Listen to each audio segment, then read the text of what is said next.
Yo, yo, yo! What is up, peoples? What is up, peoples? What is up, peoples? It is your boy, MM2K. Back again with the hostess with the mostest, my homie Project Storm. Storm, how are you doing today, my good friend? Uh-oh. Yeah, We I'm lose here. Storm? I'm Oh, here. okay. I Oh, just don't okay. know who the hell you're talking to when you say the hostess with the mostest though. Yeah, come on. You don't remember that? The hostess with the mostest? You don't remember that rap lyric? Hey man, I Who was tried to that? tell Fooch you. Nickens? That's disrespectful, MM2K. So y'all, there will be no show today. I'm out. Hey yo, It's an nah, old nah, nah. school But rap you lyric. already know I'm doing good, man. I got a name for you tomorrow when we do the Oh, Revolutionary crap. Storm and Oh, man, that's YMYOG horrible. might be back and all that good stuff, y'all. So Oh, I that's got what's something up. for you, brother. That's Got what's something for up. you. Oh, that's dope. But uh, but I'm doing good, man. It's good to see the people in the chat already showing up early, man. You know, we got G Millie before we even get started, man. Let's highlight the G chat today first. Million. Yeah, man. G Millie in the building. G Millie, y'all know what he does. He's out there heavy on the PS5.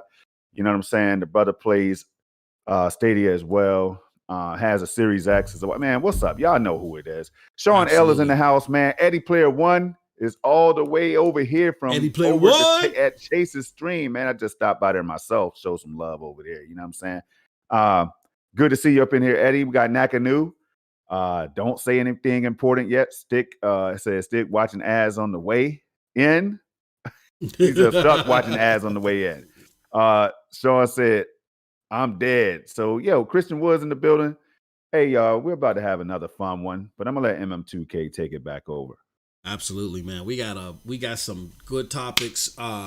Discussions is gonna flow however they gonna flow. You know, that's what makes SML SML. You know, with that being said, what we do have on the docket, Storm, is we're gonna talk about Stadia updates. There's been a big whoop to do about the search bar, search bar gate or search gate, if you want to call it that. Yeah. I'm tired of the gates, man. I'd rather not.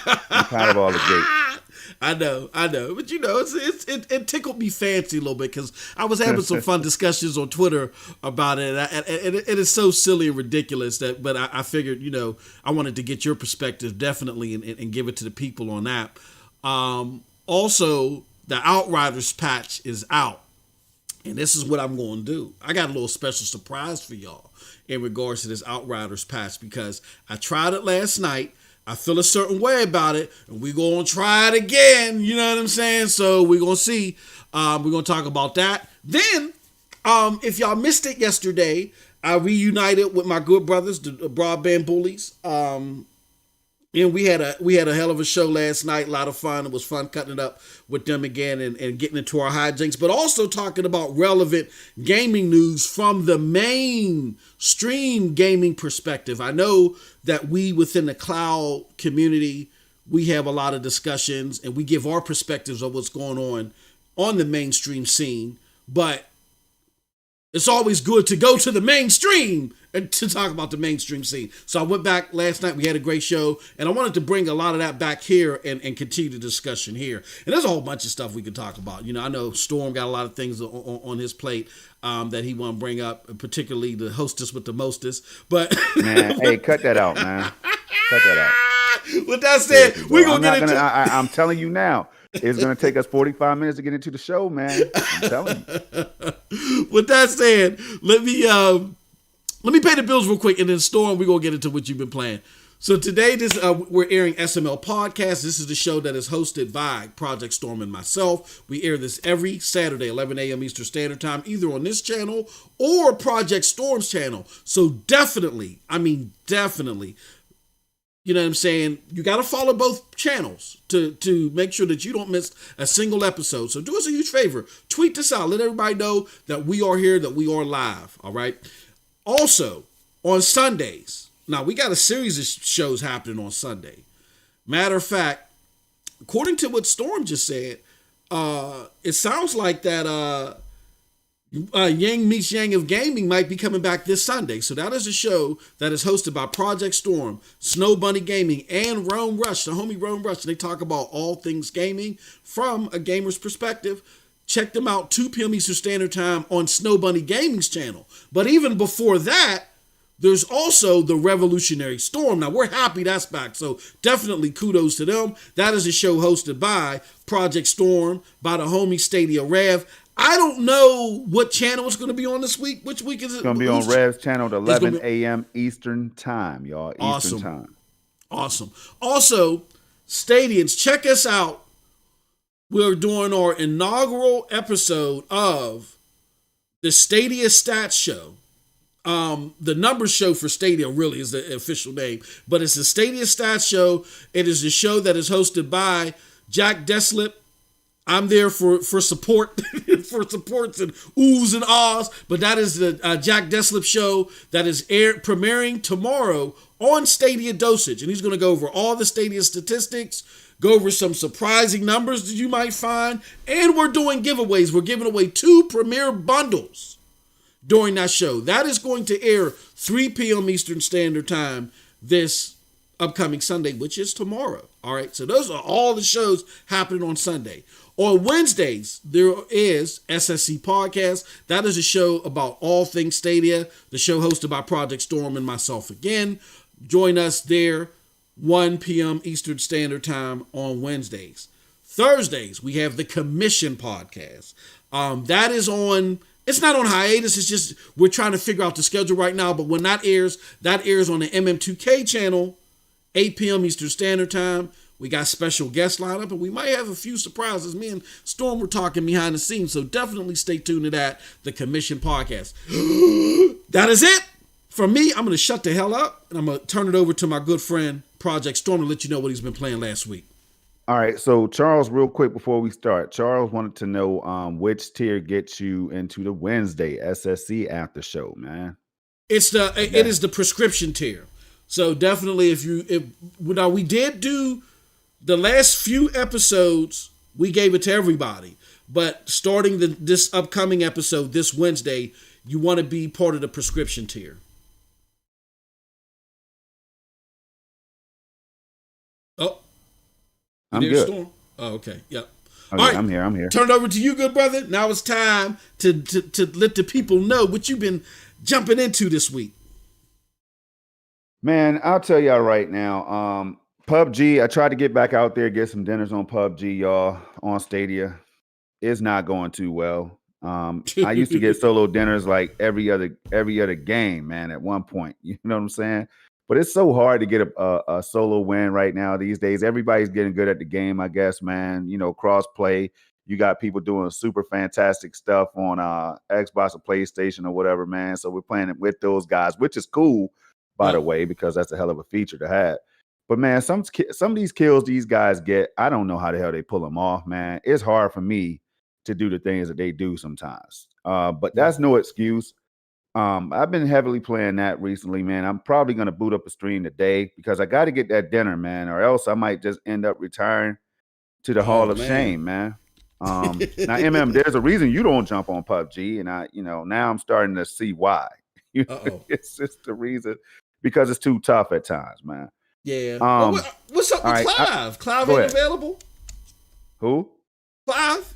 Clive. Clive? Shotgun man, Clive. That's probably what's going on, because I told Clive we were going to be playing weekly. He popped in yesterday and saw me get my ass handed to me. I had like 0 kills, 4 or 5 games in a row, man. It was crazy. But I don't know. We'll talk about that later, man. Anyway. Gears 5. I was on Gears 5 High Busters, y'all, on PC, man. Beautiful game, ray trace, global illumination, and all that stuff, man. I was playing at 8K, 7K, 6K, 5K, and 4K. Of course, the stream was in 4K, y'all, here on YouTube. But yeah, man, High Busters, fun as hell. I can't wait to jump back into it. Second Extinction came out recently. It's like in preview form or whatever on Gamepass. So I was on that last night, did a little stream of Second Extinction. The game has dinosaurs in it, man. That's all you got to know. You don't have to know anything else. It has dinosaurs in it. So I was out there fighting T-Rexes and all kinds of stuff, man. So it was a lot of fun.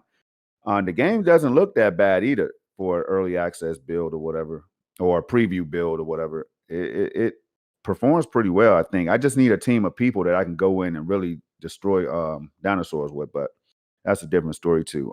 Trine 4. I was on that Trine 4 this morning. Okay. Talk about a beautiful game. man, there's a place for all of these games that we keep talking about that's coming to the Stadia platform, and Trying Force, one of those games, MM2K. I love it. I can't lie to you. The puzzles are simple. The graphics are dope. The music, voice acting, everything I like in the game is there, man. Colors, all that stuff. Hotline Miami 2, a game that I didn't think I would jump on because of the art style alone, right? Yep. I think, me, I'm the type of gamer where I want to see all of these new age games. I want to see next level visuals and all that stuff, right? But I don't disrespect the indies or the titles that use these different art styles or whatever, you know what I mean, or graphical styles in these games, right?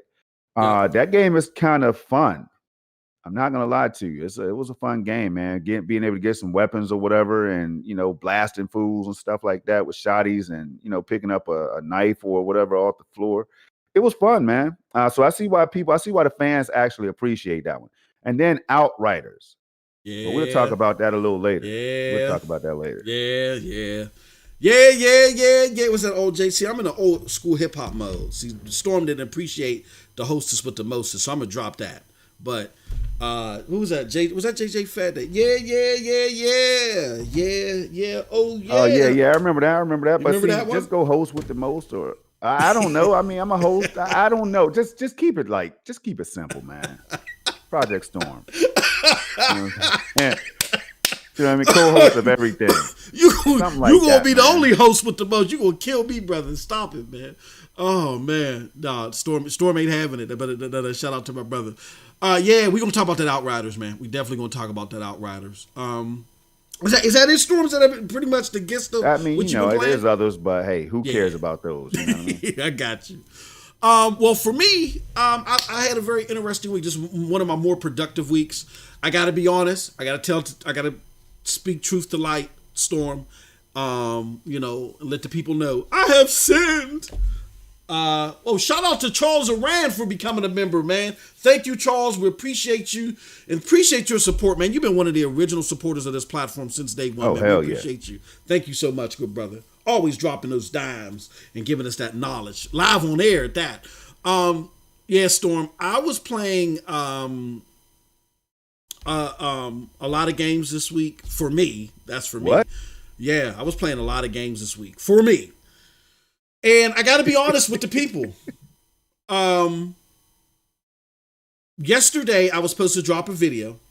I'm really liking this video. This is a rebut video that I have for somebody that doesn't really, I don't think they're really in tune with the cloud community and not really in tune with Stadia. And they've had a personal test case that wasn't the best, but I don't think they realize it doesn't represent the majority of test cases out there when it comes to Stadia. So they're running with it, right? And they're making it seem like that their experience is everybody's experience. So I want to respectfully rebut what they've been saying. I think they'll enjoy it too. I do it in a way to where it ain't got the typical MM2K spin and jaggedness to it. I told y'all that there's like my homie Doc Dark says, there's levels to this. When we first came on the scene, Storm, and we had to make a name for ourselves because we wouldn't show our faces on Twitter, I came up on the scene, crispy and clean, was like, yo, nah, we ain't going out like this. No, this platform is too damn good. And I was with the battle axe throwing it at everybody. Once we cleared out the brush, y'all noticed I pulled back a little bit. There wasn't no more Yang Ye videos. I wasn't talking about Tom Warren all like that no more. Why? Because we did what we needed to do.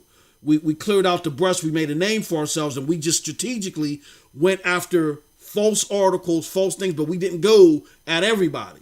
Now that we've built our area, it's secure, it's set up, and all that other stuff, we have some trials and tribulations within, we're dealing with that in a particular way. You know what I'm saying? All this is for you, the viewer and the consumer, so you can get the best information. We want to be rid all of the fog, all of the smoke and mirrors that takes away from your opportunity from seeing this platform and what it is from 5,000 feet. That's what we're doing here. So now I'm in a state to where I ain't got to go after everybody with Thor's hammer. I can just, have fun, be jovial with it. So I got a nice jovial video that I was going to do Friday, Storm, but I'm going to be honest with you.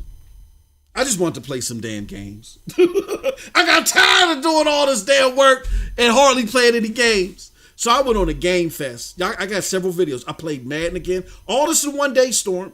I played Madden. I played Dragon's Quest 11. I did about 4-5 floors in the division. I did, what else did I do?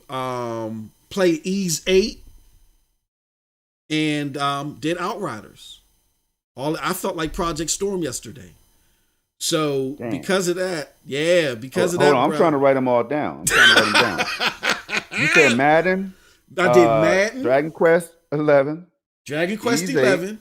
Ease 8. No. Did I say Dragon's Quest 11? No, I'm lying. I don't have Dragon's Quest 11. I did There it is. I'm there lying. It is, y'all. I'm lying. I'm sorry. Where the hell did Dragon's Quest? No, Sundered. I played some more Sundered. I love Sundered. Oh my God, that's a great game.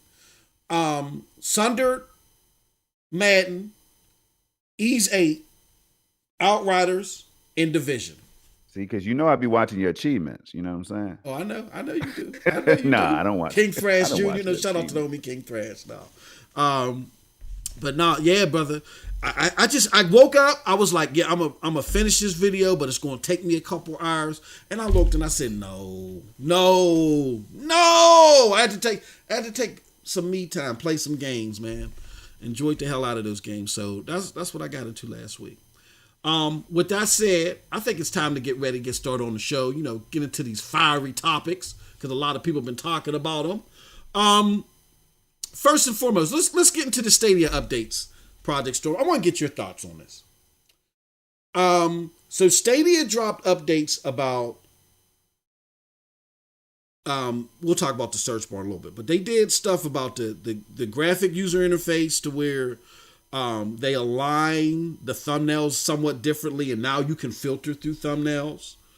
What else did they do? They're gonna lively up the activity function, the activity thing, to make it more robust. They're gonna allow you to do deep. I almost said a Storm. I almost did it again. I almost did the deep balatches from batch deletes. They're going to let you do batch deletes of photos and stuff like that, which really, to me, that's a big thing. And lastly, the search bar. They added a search bar to the Storm, and it's only on the web. Now, here's the fact, Storm. We wanted it there natively because it just looked silly, it not being there. But truth be told, we all had search capabilities a long time ago with these plugins, right? So it wasn't the end of the world for us because we've already had these capabilities. It's just like, why isn't it there natively? And still to this day, why isn't it there on the app? Even though now another update that they're going to do, Storm, is they're going to allow you to, they're going to make it easier for you to play Stadia via the app. You ain't got to side load this and do all this other crazy stuff. They're going to add native support to that. So anything that hits the web first that's not on a native app, you'll be able to enjoy it like the search bar.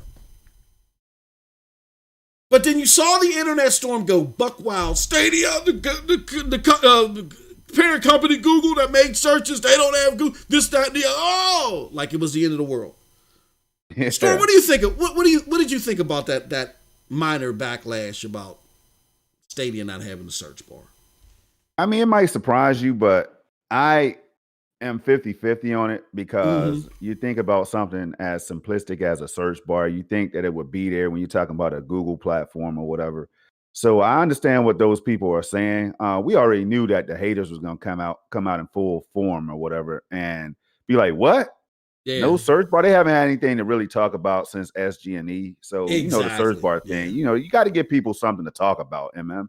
Yep. So, the search bar should have been there for all of the people like Amanor who would expect that to be the case from day one. It should have been there. Me, the way I feel about it is that, hey, the search bar wasn't there. It didn't stop me from playing my damn games. Now, let me tell you this, right? If the search bar had prevented me from playing my games and making content and all that stuff that I like to do, I would have been raising hell.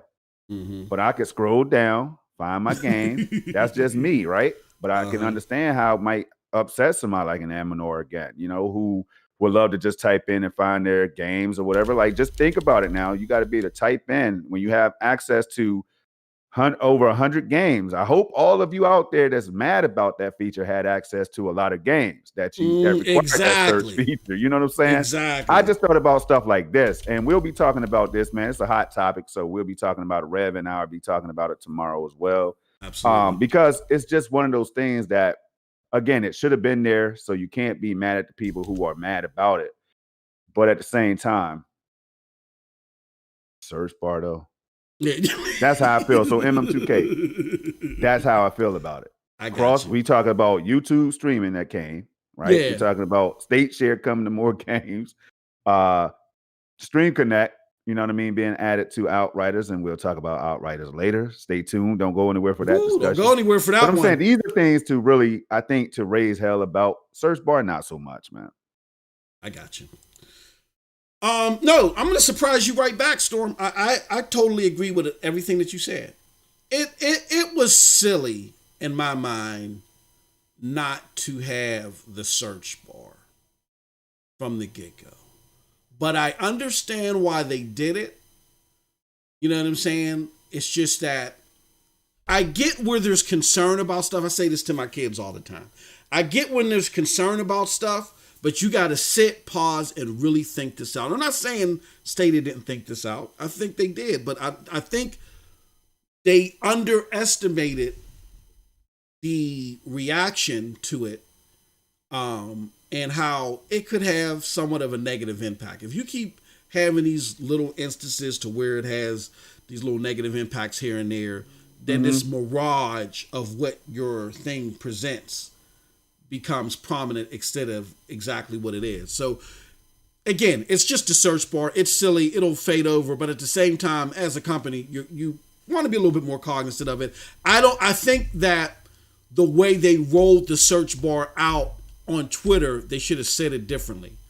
They should have said, hey, look, guys, a lot of new features have been added.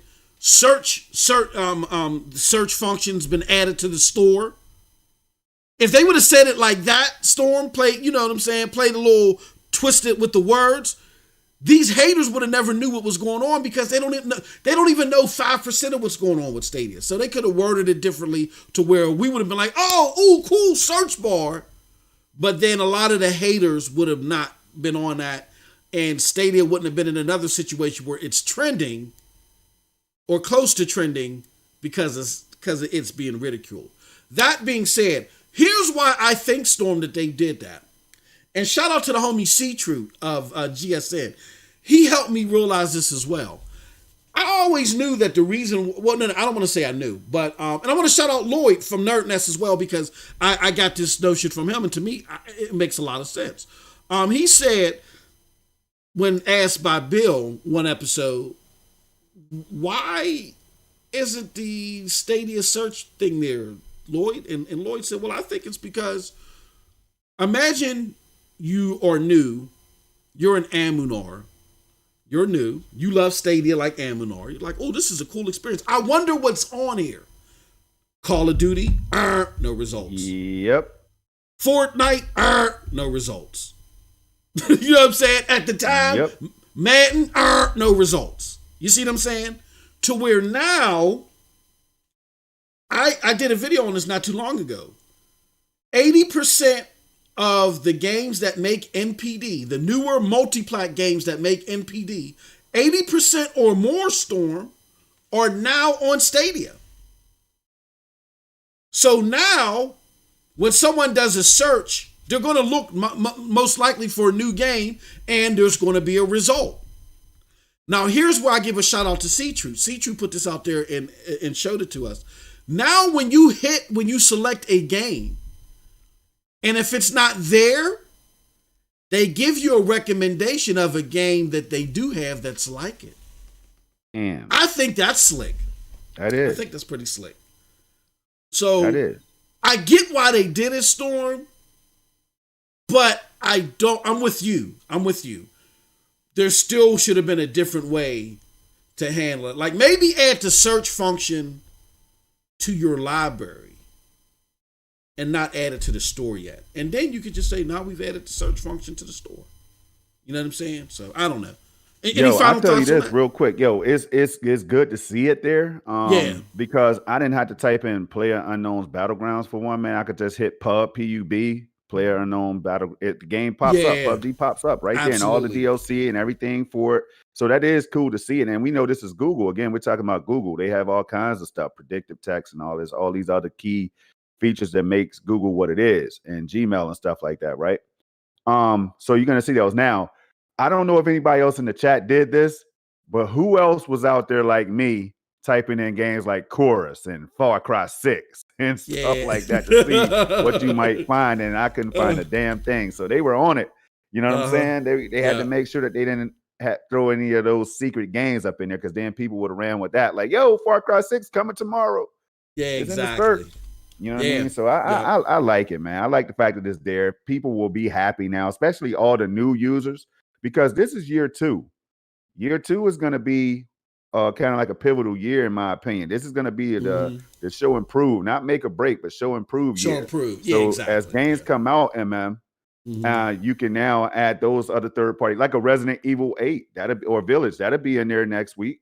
You'll be able to see that and search for it and all that stuff, man. And so it's going to be cool. Yep. No, I totally agree. I also got the feeling, Storm, too, that we see a lot of, I don't want to say rookie mistakes, but we see a lot of gaps in how some things are handled. It's not the end of the world, but yeah, the search bar thing is a little bit silly. And I'm with you 1,000%. I don't think this is the make or break year. I think the make or break year might be a couple years down the road.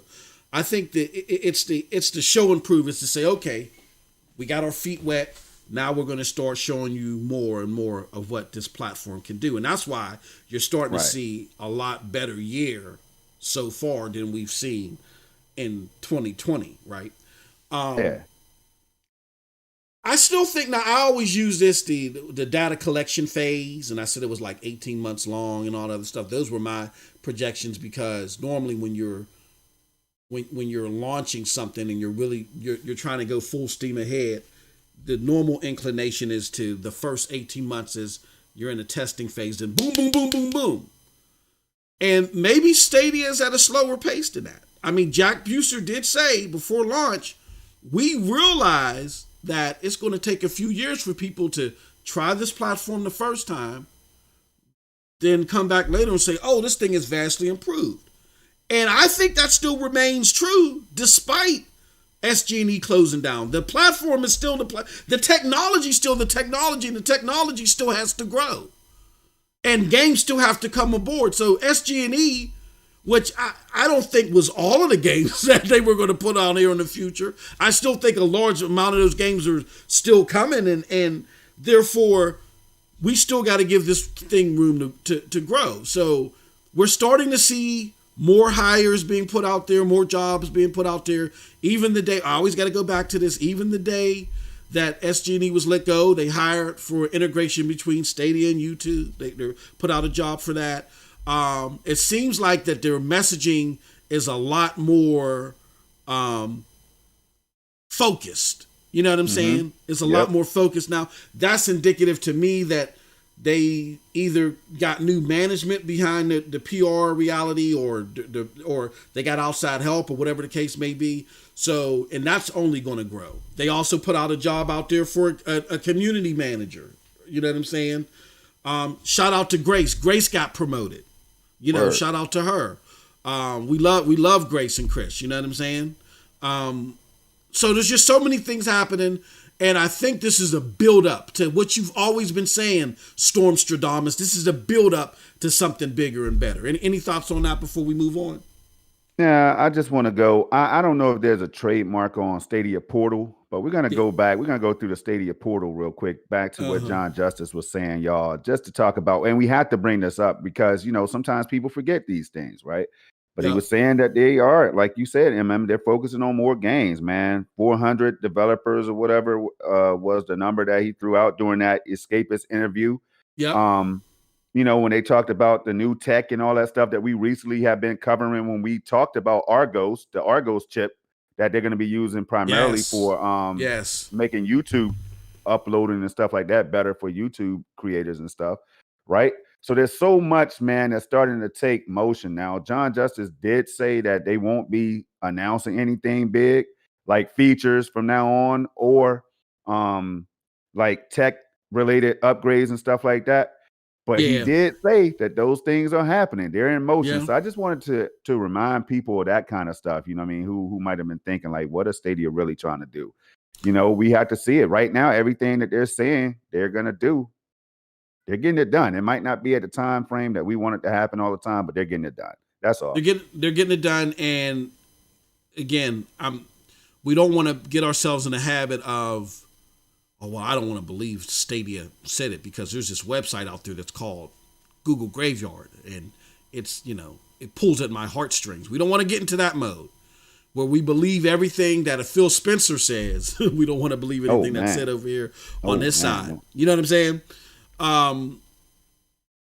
Because we just had showed last week where Monday Phil will say blue, on Tuesday he'll say red. That's Phil Spencer, of course, of Xbox. That being said, they are telling you what their moves are. It may not be flashy. They're not telling you everything that's on the whiteboard, and they're not flashy about it. But they're telling you that they're moving forward. And they've said it multiple times. So and they pretty much don't want to overpromise, man. That's what they said. Jack Buser said it. John Justice, man, they're saying it like they don't want to overpromise because they learned from that. So year one, my brother, man, let me get off this damn panel, man. This dude right here, I'm Stormstradamus, right? That's what he calls me, right? But who the hell are you, man? Because you've been saying this stuff. Year one is this. Year two, I feel like it's going to be this. Year three, by 2023, then we will be seeing this platform take off and take shape and take better form and all that, whatever you say in your words, man. So damn, we might want to go ahead and listen to some of that too, man. But we can move right along. Shout out to the brother Aminar. He said, "Now I don't know. Aminar done had the old Milwaukee this morning. Shout out to Aminar. You got that old Milwaukee? I sent you, good brother. I love you. Thank you." Aminar showing love as always. He says, "Number one feed, hit us with the number one fan sticker." Shout out to my good brother. Yeah, man. They just said, watch what we say. I mean, watch what we do, not what we say. And shout out to the homie Mike Ybarra, formerly of Xbox, now the head of Blizzard, one of the VPs at Blizzard. He said, when it came to Google, he said, look, y'all, you always under-promise and over-perform.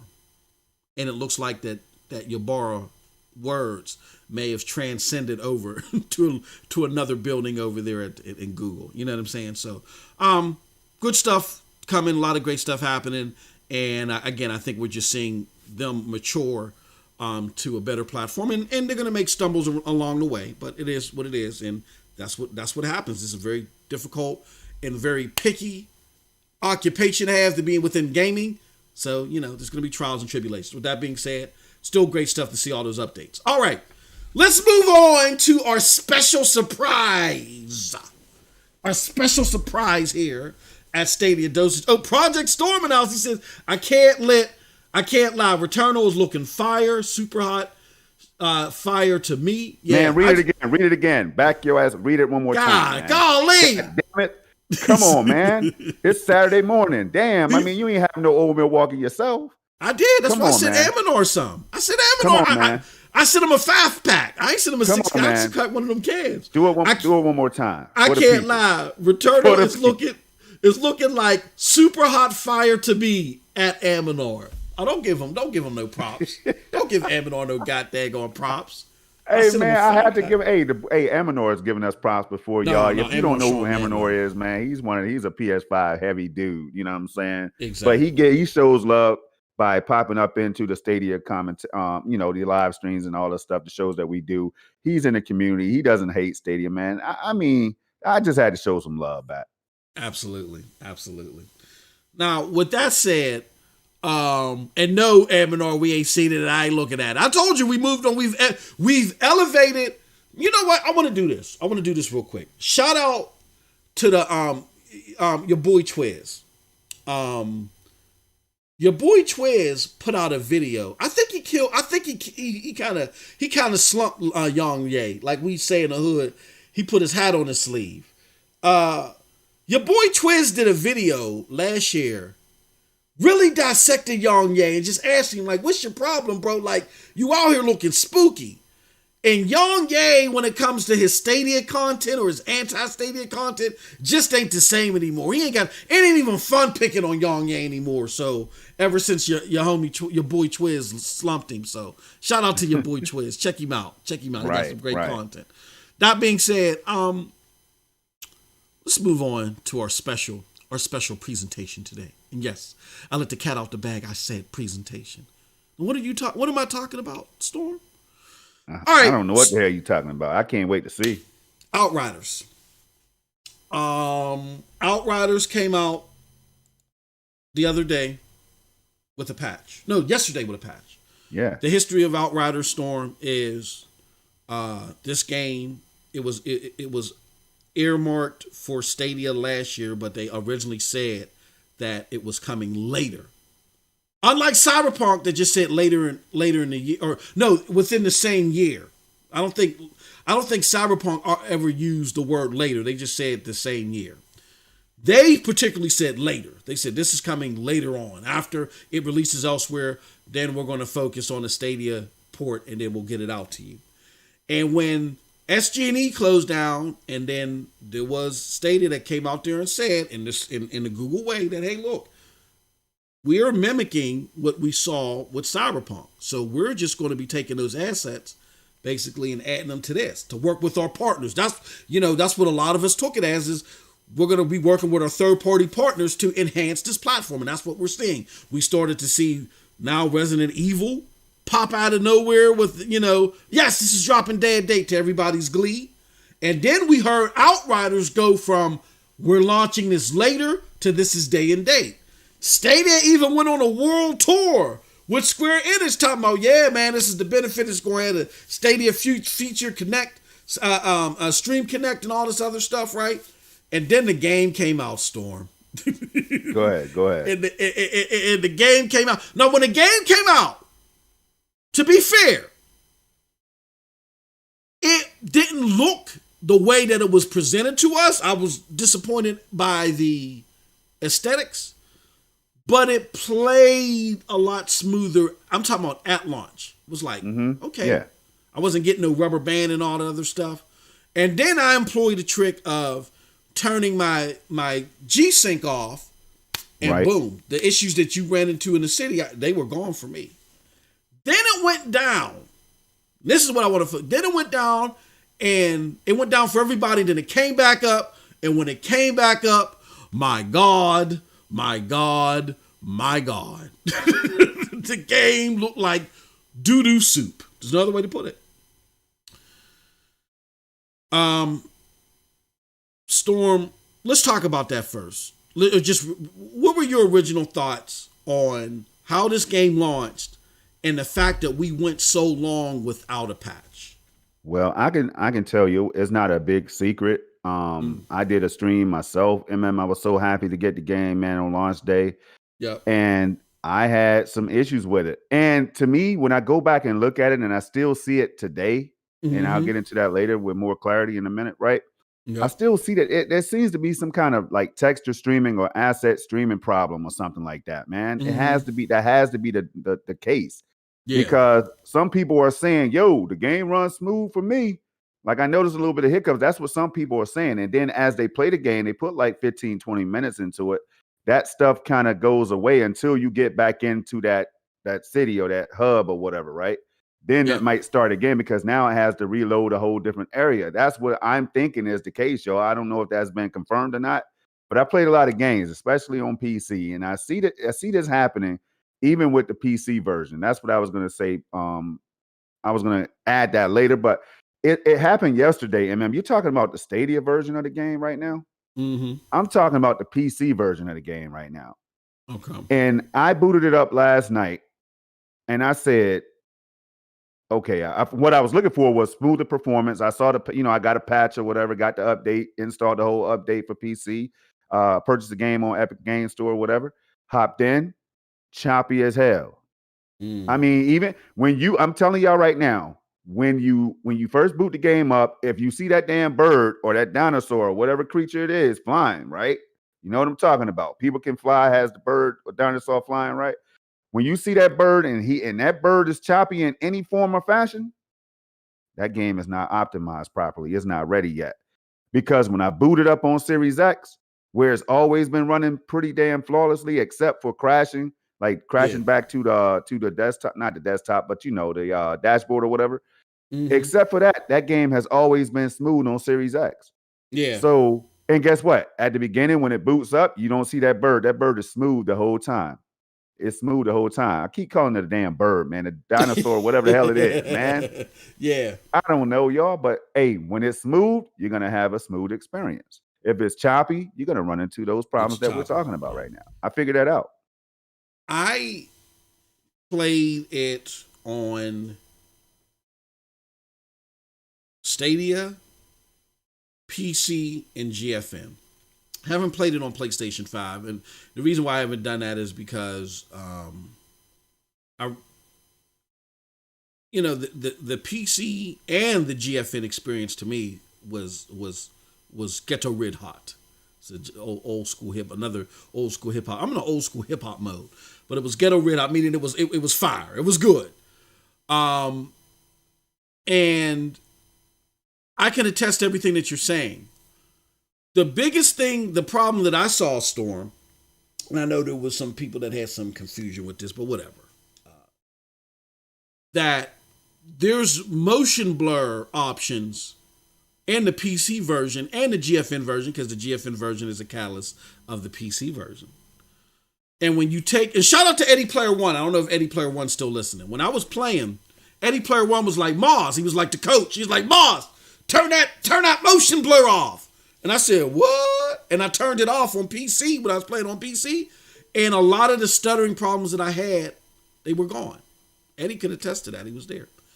So we were always hoping, and I had put a tweet out there, we were always hoping that People Can Fly, Square Enix, whoever, would add a motion blur toggle to the already very limited options that you have for the display on Stadia. Because maybe if you take motion blur out of the game, you get rid of that, you get rid of the stutters. But nonetheless, we've gone a long time, over almost a month, without a patch, almost 3 weeks without any recognition of the issues. People not being able to access DLC like me and you, Storm, that bought the game early. Or I don't know if you bought the game, but I definitely bought it. I bought it, but I refunded that bad boy. Oh yeah, I don't blame you. I would have done this if it wasn't me just doing my part and saying, okay, I'm gonna do this for the culture. I'm gonna check it out, and if I see any improvements, I'll let people know, and I'll share my experience. I would have done the same thing. And so now this patch comes. The patch comes, Storm. I heard about it. I was excited. I waited a couple hours. Well, number one, I was kicking it with Triple B last night. So we was, on our thing. And I still waited a couple hours after that. And I hopped on. And no. No, it didn't work for me. It didn't. Wow. The only improvements that I noticed was, again, from what I could see, the FOV blurriness was a little less blurrier. I saw, to me, what looks like a denigration in the textures. It looked like that to me because, when you start the game up, the assets are loading up or whatever. And I remember that the last few days prior to this patch, I was like, damn, this is looking a lot sharper. It still plays like dog-ish, but it looks a lot sharper. This time when I booted it up, the textures seem to be a little bit more flat. Just my experience. Then I played the game, and I don't get frame skips like how I was getting, but I'm still getting a lot of stuttering that now is affecting my eyes and is inducing headaches because the frames are just stuttering. You know what I'm saying? I don't. It's unacceptable to me. Now, Storm, this is what we're going to do. Now, to be fair, things could have changed. And so in case they did change, we're going to test it out live on air. But before we do that, Storm, I want to get your assessment. Have you tried this game out after this new patch? Hell to the no, because I don't have it. I tried it on PC. That's what I said. I booted it up, tried it on PC. I will tell you, the most powerful platform in the world was still having issues with it when I tried it last night. And it was sad. I'm talking about the hiccups, the visual skips, and all that, right? So I don't know what the hell is going on, MM2K. How can the Series X have this game running the way it does? This is the Series X now. The PC is more powerful than the Series X, of course. Yeah. By far. You know what I'm saying? But so I don't know what the hell is going on. I don't know if they can get it together at this point. Now, I will say before you do what you're about to do here, that I was I was in Clive's stream. It had to be one of the Monday night Stadia chats. Maybe it was a Tuesday PUBG. I don't know. But I was talking to Clive and I said, Clive, I thought about it. I threw it out there because I think they said that this was going to be like an initial patch or whatever, then like the performance type patch. And I'm just paraphrasing. I'm not quoting directly from People Can Fly or whatever. But I think the performance patch is going to come a little later on. So I will put that out there to the people. You know what I'm saying? But see, they should have really clarified that and hammered it home and hit home on it so that people know that this patch is not going to make your experience in line with the Series X or whatever, or the way the game should be optimized. Just make it exactly right. We're just I forgot how they worded it, but they were doing something else. They were setting something up. They were just laying the foundation on. Okay, so you're not going to get. I guess so. You're not going to get a stable house yet. They're just laying the foundation for that. Okay. Right, okay. Yeah. I can dig that. But still, that's still a big problem. Hell no. Yeah. Whoa. No. It's not acceptable. I can dig. That's still a big ass problem because now, if you go back to Cyberpunk, you have to go back. There it is on the screen, right? Yes. You have to go back to Cyberpunk 2077, and the lesson that should have been learned. Now, I don't want to make this a whole damn show on Outriders, but we got to talk to the people, man. Like, again, this is the problem that I have with gaming right now. You have to know what your product is about to do. If you don't, you need to be testing your ass off. It's how I feel. I'm sorry. I support game developers. I pay for these services. I pay for their games. And I don't even own a PlayStation 5, but I still have, you know what I'm saying? For example, I'm just telling y'all, I don't play Luna as heavy as I do Stadia, but I have that subscription. I have a PS Now subscription and all that. You know what I'm saying? So my thing is I'm giving you money, right? Because I support what you do, what you're capable of. But man, when I see a game performing like Outriders, throw me half of my money back or something. Reach out to me and say something like, I'm sorry with a personal something. I don't know, personal letter, something, because see, the next time this happens, I'm not buying your game. So now we're talking about waiting for again, we're going to go into the foreseeable future without a strong date. And we have to talk about it and keep it real, y'all, without an actual date of when we can expect that patch. So imagine like Charles R. and whoever else is out here trying to thoroughly myself, who would want to play the game on Stadia. I think it'll be fun as hell. I won't have to worry about future patches and updates and all that stuff. But I can't enjoy the experience because the damn game is not optimized properly. And I don't know when that's going to happen. All right, so I'm going to leave it right there. No, I think you, and let us know on the stream if this is messing with the stream. Because, like I said, we got a surprise for you. We're going to play this game live on air. I'm going to play it from the CCU, live on air. Just to show what I'm getting, my experience is, and we'll talk about it. But the problem for me, Storm, is that so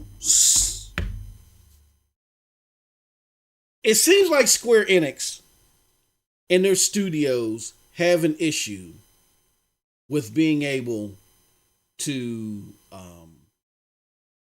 port games to Stadia. For whatever reason, they're not great at doing that. Okay, we've seen various examples to where it just didn't work out when they've tried to do it, right? Mm-hmm. That being said, Um, I don't think that the big problem, Storm, is that it's just that things happen, and yes, it by all intents and purposes, Stadia came to them early and asked them, or came to them and asked them to work harder or sooner, or whatever, gave them the bag for them in order to do this, right? To get Yeah. this game to us early. Um, and for all intents and purposes, they couldn't do it. Not a problem. My problem is the communication behind that. Right. Like, you were having, like you said, Storm, to be fair, they were having problems with this game across the board. You know, like still with PC, they're having problems. That's fine.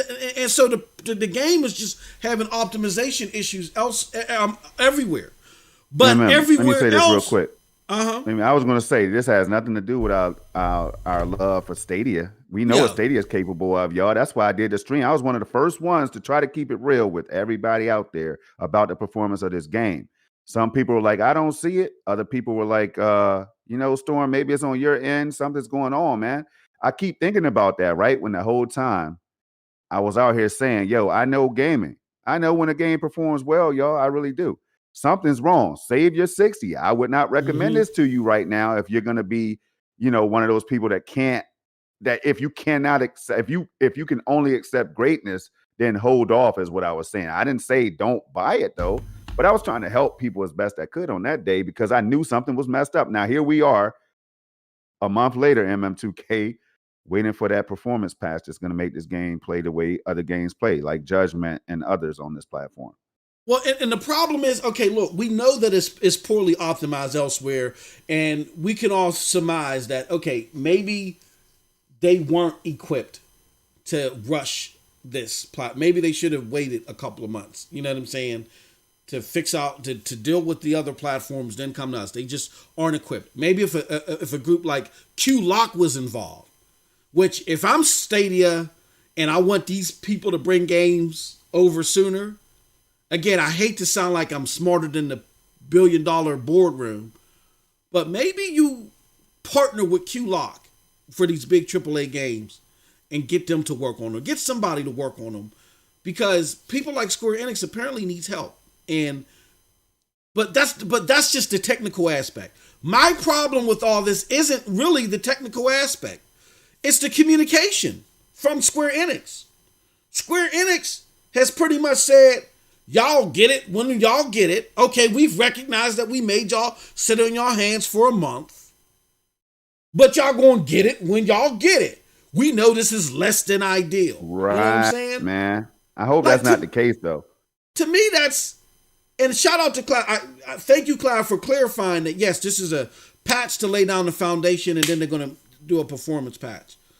I just don't like the fact that you communicate with the rest of the world, bam, bam, bam, bam, bam, and you communicate with us with, here's what you get, poo-poo souffle, deal with it until we come up with the real beef. I don't like that. I think Square Enix needs to do a better job of trying to convince us that they recognize that our $60 is just as important as the other $60. You know what I'm saying? And then please don't tell me because you all were trying to figure out the server issues that happened when the demo was out, by the way. You know what I'm saying? Hey, look, man, make a last minute decision. Tell people, notify people beforehand. You might experience these issues at launch, and it might be severe at times or whatever. Like, make me aware before I drop my 60. That's all I'm saying, y'all. That's what this is about. It's not about me not wanting to play the game. I want the damn game. I wanted to get this patch right here to be one of those patches. I was hoping to hear that, yo, you know what? They did sneak some performance improvements in here. But whatever, man. It's not there yet. So my money is not ready for them to have. Yeah, that's exactly all. But when it does happen, you're going to see me playing the game heavy on Stadia. That's all. Now, what we're going to do is I'm going to do something new. We got live gameplay here. And while you're finding that, the PC version, let me get back on that, right? Because I know some people might think, yeah, but the PC version it does. But when the PC version gets it together because it's capable of streaming, I think a little bit better. I can't wait to see this gameplay. Oh no, the PC because once the PC version loads, Oh my Mm-hmm. God, you talking about a Ferrari at that point? You know what I Yeah, mean? the It PC starts out as a version. Pinto, but transforms into a Ferrari. You know what I'm I'll put saying? it It's like just crazy. this: the issues elsewhere, like on PC or wherever, if those were just the problems that we had here, I bet you people would pay $100. They'd be like, look, if you can just give us those problems over there, I'll give you an extra $40 over here on Stadia just to have those problems. So no, yeah, there's issues on other platforms, but there's you could still play through them. You know what I'm saying? And what But I could do over there on PC is turn off motion blur and yeah, all you that could turn stuff. off You know motion what I blur. mean? I There's could there's turn off technical whatever. aspects of it, but what you can't provide technically, you need to supplement in communication. And I get where a lot of people want to focus on Stadia with this, and this is not capping for Stadia. Stadia didn't make this game. Yes, Stadia is responsible for looking out for its consumers, but I don't want you to just pat me on my back. I want to talk to the source of the problem, and I want to know that the problem is being worked on and you're valuing me as a consumer. So because I want to make sure of that, I'm going to the people that are in charge of this problem, which is Square Enix. If every game on Stadia was performing like this, then yes, the bulk of my ire would be with Stadia. But no, this is something I've never seen anywhere else. But we're gonna go through it real quick just to see where you're at. So in case people are like, "Oh man, this is the fix of all fixes," no, and it probably wasn't intended that way. It's not the fix of all fixes yet, but hopefully it's laying down the foundation to, like Clive said, something that will be an update that'll let this be playable.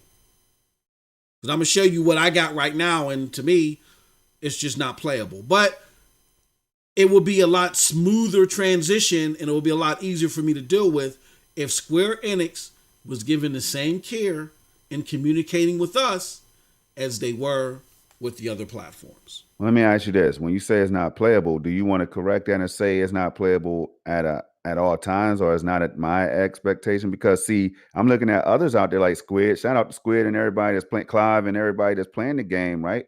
And they might see certain issues every now and then, but it might be smooth. Does it smoothen out for y'all? That's what I'm talking about, MM. I want to know, man. Does it smooth it out like No, for me, fast or it's whatever? not playable. For me, and like I said, there were people that I saw Brian Chappelle's stream. His stream was fantastic. I said, holy cow, I wish I had his stream. I've seen Squad. I've said, shout out to Peter Cottontail. I've seen their streams. I've noticed some stuff here and there. It's not horrible. For me, the experience that look, y'all see that stuff right there? Yeah, right there. Chop. Yeah, exactly. Y'all see this? I mean, like, I'm gonna try to play this boss thing real just for like a minute, just to show y'all how it's just not doable. This the boss fight right here. I mean, it takes you out of look. Oh, that's horrible. It takes you out of the experience, and that's what I'm talking about. Something has to be loading somewhere, man. I don't know when that's going to be rectified, because if it's not fixed on PC, and now we know, again, because of the Series X version, we know that this game could be better optimized. Mm-hmm. I'm scratching my head because I'm like, why can't this be across the board? Exactly. You get what I'm saying? Even at 1080p resolution or whatever. Now, that's crazy. Your boy MM2K's a beast. I want you to turn it off now. That's how I feel. It's pissing me off, man. I'm being serious. Because it pisses me off, because this is what we're still seeing. The same thing I was seeing day one that I talked about, that turned my character around when I was aiming for it. So, I mean, y'all, it's not to bash this game. For all the people that who might get upset at us because we're breaking this down, I'm sorry. I'm sorry. But what if we don't tell the people who check out our content, all of us as content creators and people who others depend on, to put the truth out there, right? And to let them know so they can make a informative decision or a purchasing decision, right? Exactly. I mean, come on, man. Like, y'all know what I'm trying to say, I hope.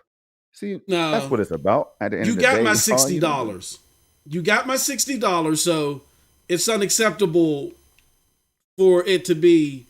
Now, your boy MM2K's a beast.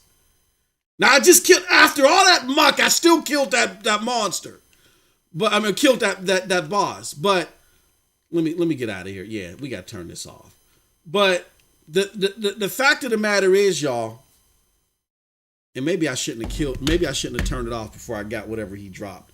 But the fact of the matter is, y'all, let me exit out of here, is that they have our money.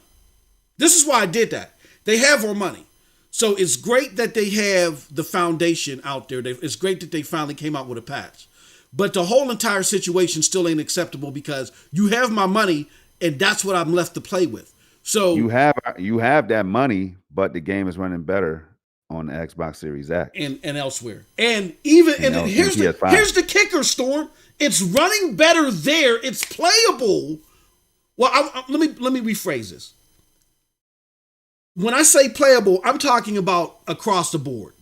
For a lot of people, it is playable. For a lot of us, it isn't playable. When you go over there, for the vast majority, the overwhelming majority, if not all, it's playable with hiccups. You see what I'm saying? So that's the difference. The fact that there's too many of us that it's not playable for, as I just demonstrated, is a problem. And what kills me is that you have a situation where it's playable for the overwhelming majority with hiccups, but you're talking to them every day. You got something out there all the time. Meanwhile, over here, for too many of us, it's not playable at all. And you don't say nothing to us. And we all paid $60 for this. I could understand if my copy was $15.99. It was $60 just like it was everywhere else. And you're not talking to us halfway near. I will say, they sent a part of that message did say that they are working on it to try to get it to us sooner rather than later, but they worded it different. I will say that sooner rather than later, but that's not a time frame. Yeah, like I'd rather hear in the coming weeks or exactly. In the next 2 to 4 weeks or something. Like I don't know, man, because see, it just lets people start to panic. If you're like me, you're gonna say, "Damn, when is this going?" Like Dirt 5. Mm-hmm. I had to go into Dirt 5 real quick. Dirt 5 still has that 4K hiccup when you're in 4K mode or whatever, right? On the platform. But then when I went over to Grid, same thing happened in Grid, but not as much as it does in Dirt. So that's kind of like a Codemasters thing right there. It's not a Stadia thing unless something happened when I'm porting the game to Stadia. I have no idea. All I'm saying is these are great franchises that could be huge, that are huge for the platform. They deserve to be performing better for all the people that bought the game, y'all. Yeah. And Stadia definitely doesn't need to be going through all of this hoopla, and no other platform as well, when games don't work because of whatever reason that comes from the developer side or whatever. You know what I'm saying? Absolutely. I don't know, man. No, I agree. I mean, the platform deserves better. We have a great community. We're very supportive. Like, I don't think anybody else would have tolerated this. You would have had no other community that tolerated this. And it's a shame. And the reason why I'm bringing this up is nothing really at this point. I've said what I said about Stadia and learning from this and maybe operating different from the future. Now this is all in the hands of Square Enix as far as I'm concerned. They're taking advantage of the situation with Stadia. They know Stadia needs their support. They know Stadia is getting beat up in the press. They know that. And they know Stadia gave them a healthy amount of money for them to not only bring this game there, but then gave them some more money to bring this game sooner. And they're taking advantage of that. And they know that Stadia has a passionate base that is going to go after somebody, the first person around when things ain't going right. And often that's Stadia. And they know that, so they get to walk away scot-free. You ain't gonna walk away scot-free today. I will push back on that. I will push back on that bag, that transfer of the bag. I don't know if that happened because if that transfer happened and your game came up. Well, then again, though, we don't know, MM. We don't know what happened, man, when it comes to that whether there was extra loot or whatever, man. So I don't know. I can't really put that out there as if it really happened. Now we think that happened, but we don't know. So, because I'm telling you right now, if I paid you a certain amount of money and this game dropped and it's not optimized like it is on other platforms in them 2K, you better get my money back. I'm gonna pull up on you real quick. I'll put it like this: Rev, Kill, Chariot, Squid. We're gonna pull up on you. Racer Rod. I'll put it like this: Did I see a contract, or did I see any ink that says, "Here, look, we're giving you X amount of money"? Absolutely not. I didn't see that. But right. I'm going to tell you this: in development and covering games and stuff like this for many years, that you have a platform that has a low player base, and again, that's because it's new. There's nothing against the platform; it has a low player base, and you've already said, shout out to the platform. We love it. Damn it. during Check out my during content if you don't believe me. Go ahead. during COVID, you said originally, look, this is going to come later. This is going to come later. SG&E closes down. Stadia tells you, look, we're utilizing these resources to bring you more games, the stuff that you want, like how you enjoyed with Cyberpunk. Resident Evil comes out day and date, which maybe that was part of the plan already, but then it comes out with this bundle. And then all of a sudden we hear Outriders come day and date. I don't believe that Square Enix, from what we saw from their previous works, did it for the culture and said, oh, we want to get this. We think that we can get this thing out here on time. I'm going to tell you from personal experience, which isn't 100%, but I'm going to tell you from personal experience, transactions like that don't happen, especially when you're fighting to keep your lights on. And we get Square Enix's plight when you're fighting to keep your lights on, unless somebody incentivizes it, especially when you know that it's not ready and you put this out there. So I get where I get where we normally we would come after them, but you got to understand Google's situation too. They're kind of desperate to get games on the platform. You know what I'm saying? People are like, look, poll after poll. We want the AAA games. Where's the AAA games? Where's Call of Duty? Where's Apex Legends? You know what I'm saying? So they're in a situation. I get their plight. They're in a situation. These developers know that. So to me, they're taking the bag and they're running because they know we're so passionate about the end result and what we're getting that we're going to go to Google first. I'm saying, and I'm seeing this a lot and I'm liking it. I'm saying that, okay, you might have some that you want to say, something you want to say to Google.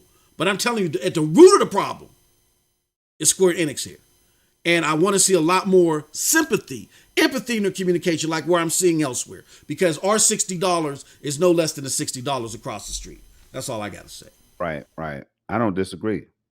But yeah, we wanted to do that special treat for you. Give you your first live gameplay live on air.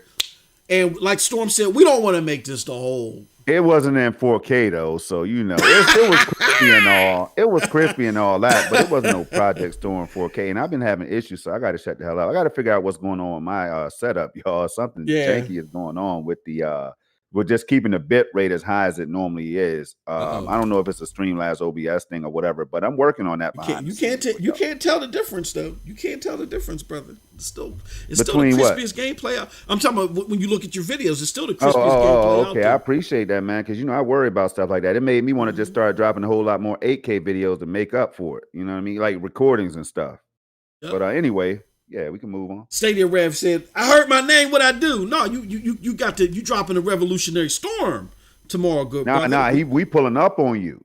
Like, you know what I'm saying? That's what we're doing. Ray said, I'm pulling up. You see Ray, you know what I mean? Yeah, so. I got you. All right, Storm, let's talk about it. I went on Game Pass. We're going to talk about Game Pass. I think we close out with this unless you got anything else.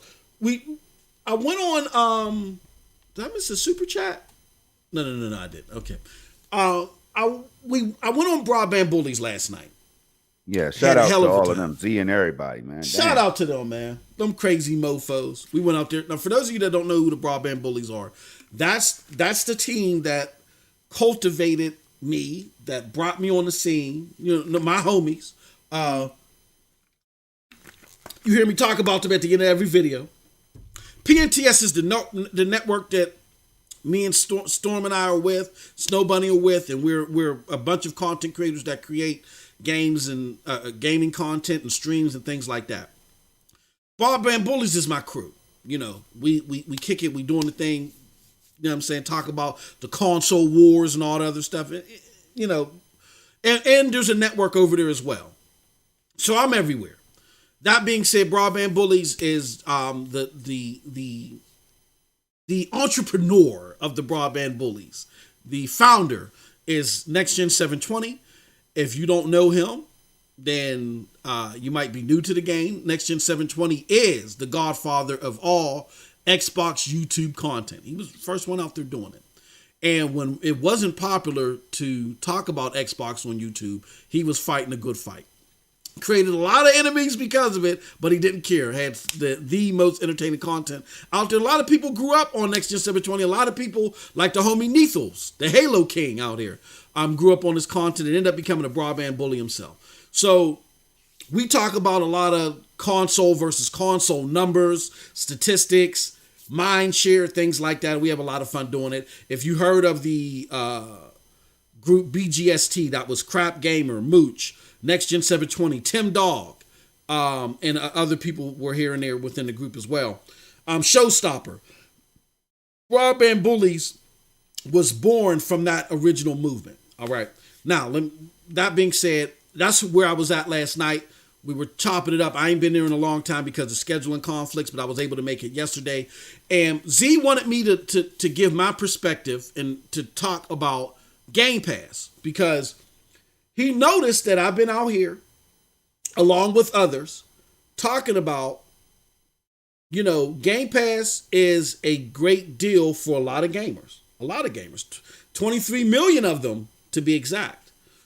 However, there's still questions about, is it out of the red yet? Like, let's not celebrate like Game Pass pushed Microsoft to the top. It hasn't yet. There's questions if it's out of the red. And a lot of people, MM2K, you're just hating. Game Pass is the B's G's. Microsoft is killing it right now. I know a lot of us a lot of us that are in the smaller bubble, we're hearing a lot of that talk.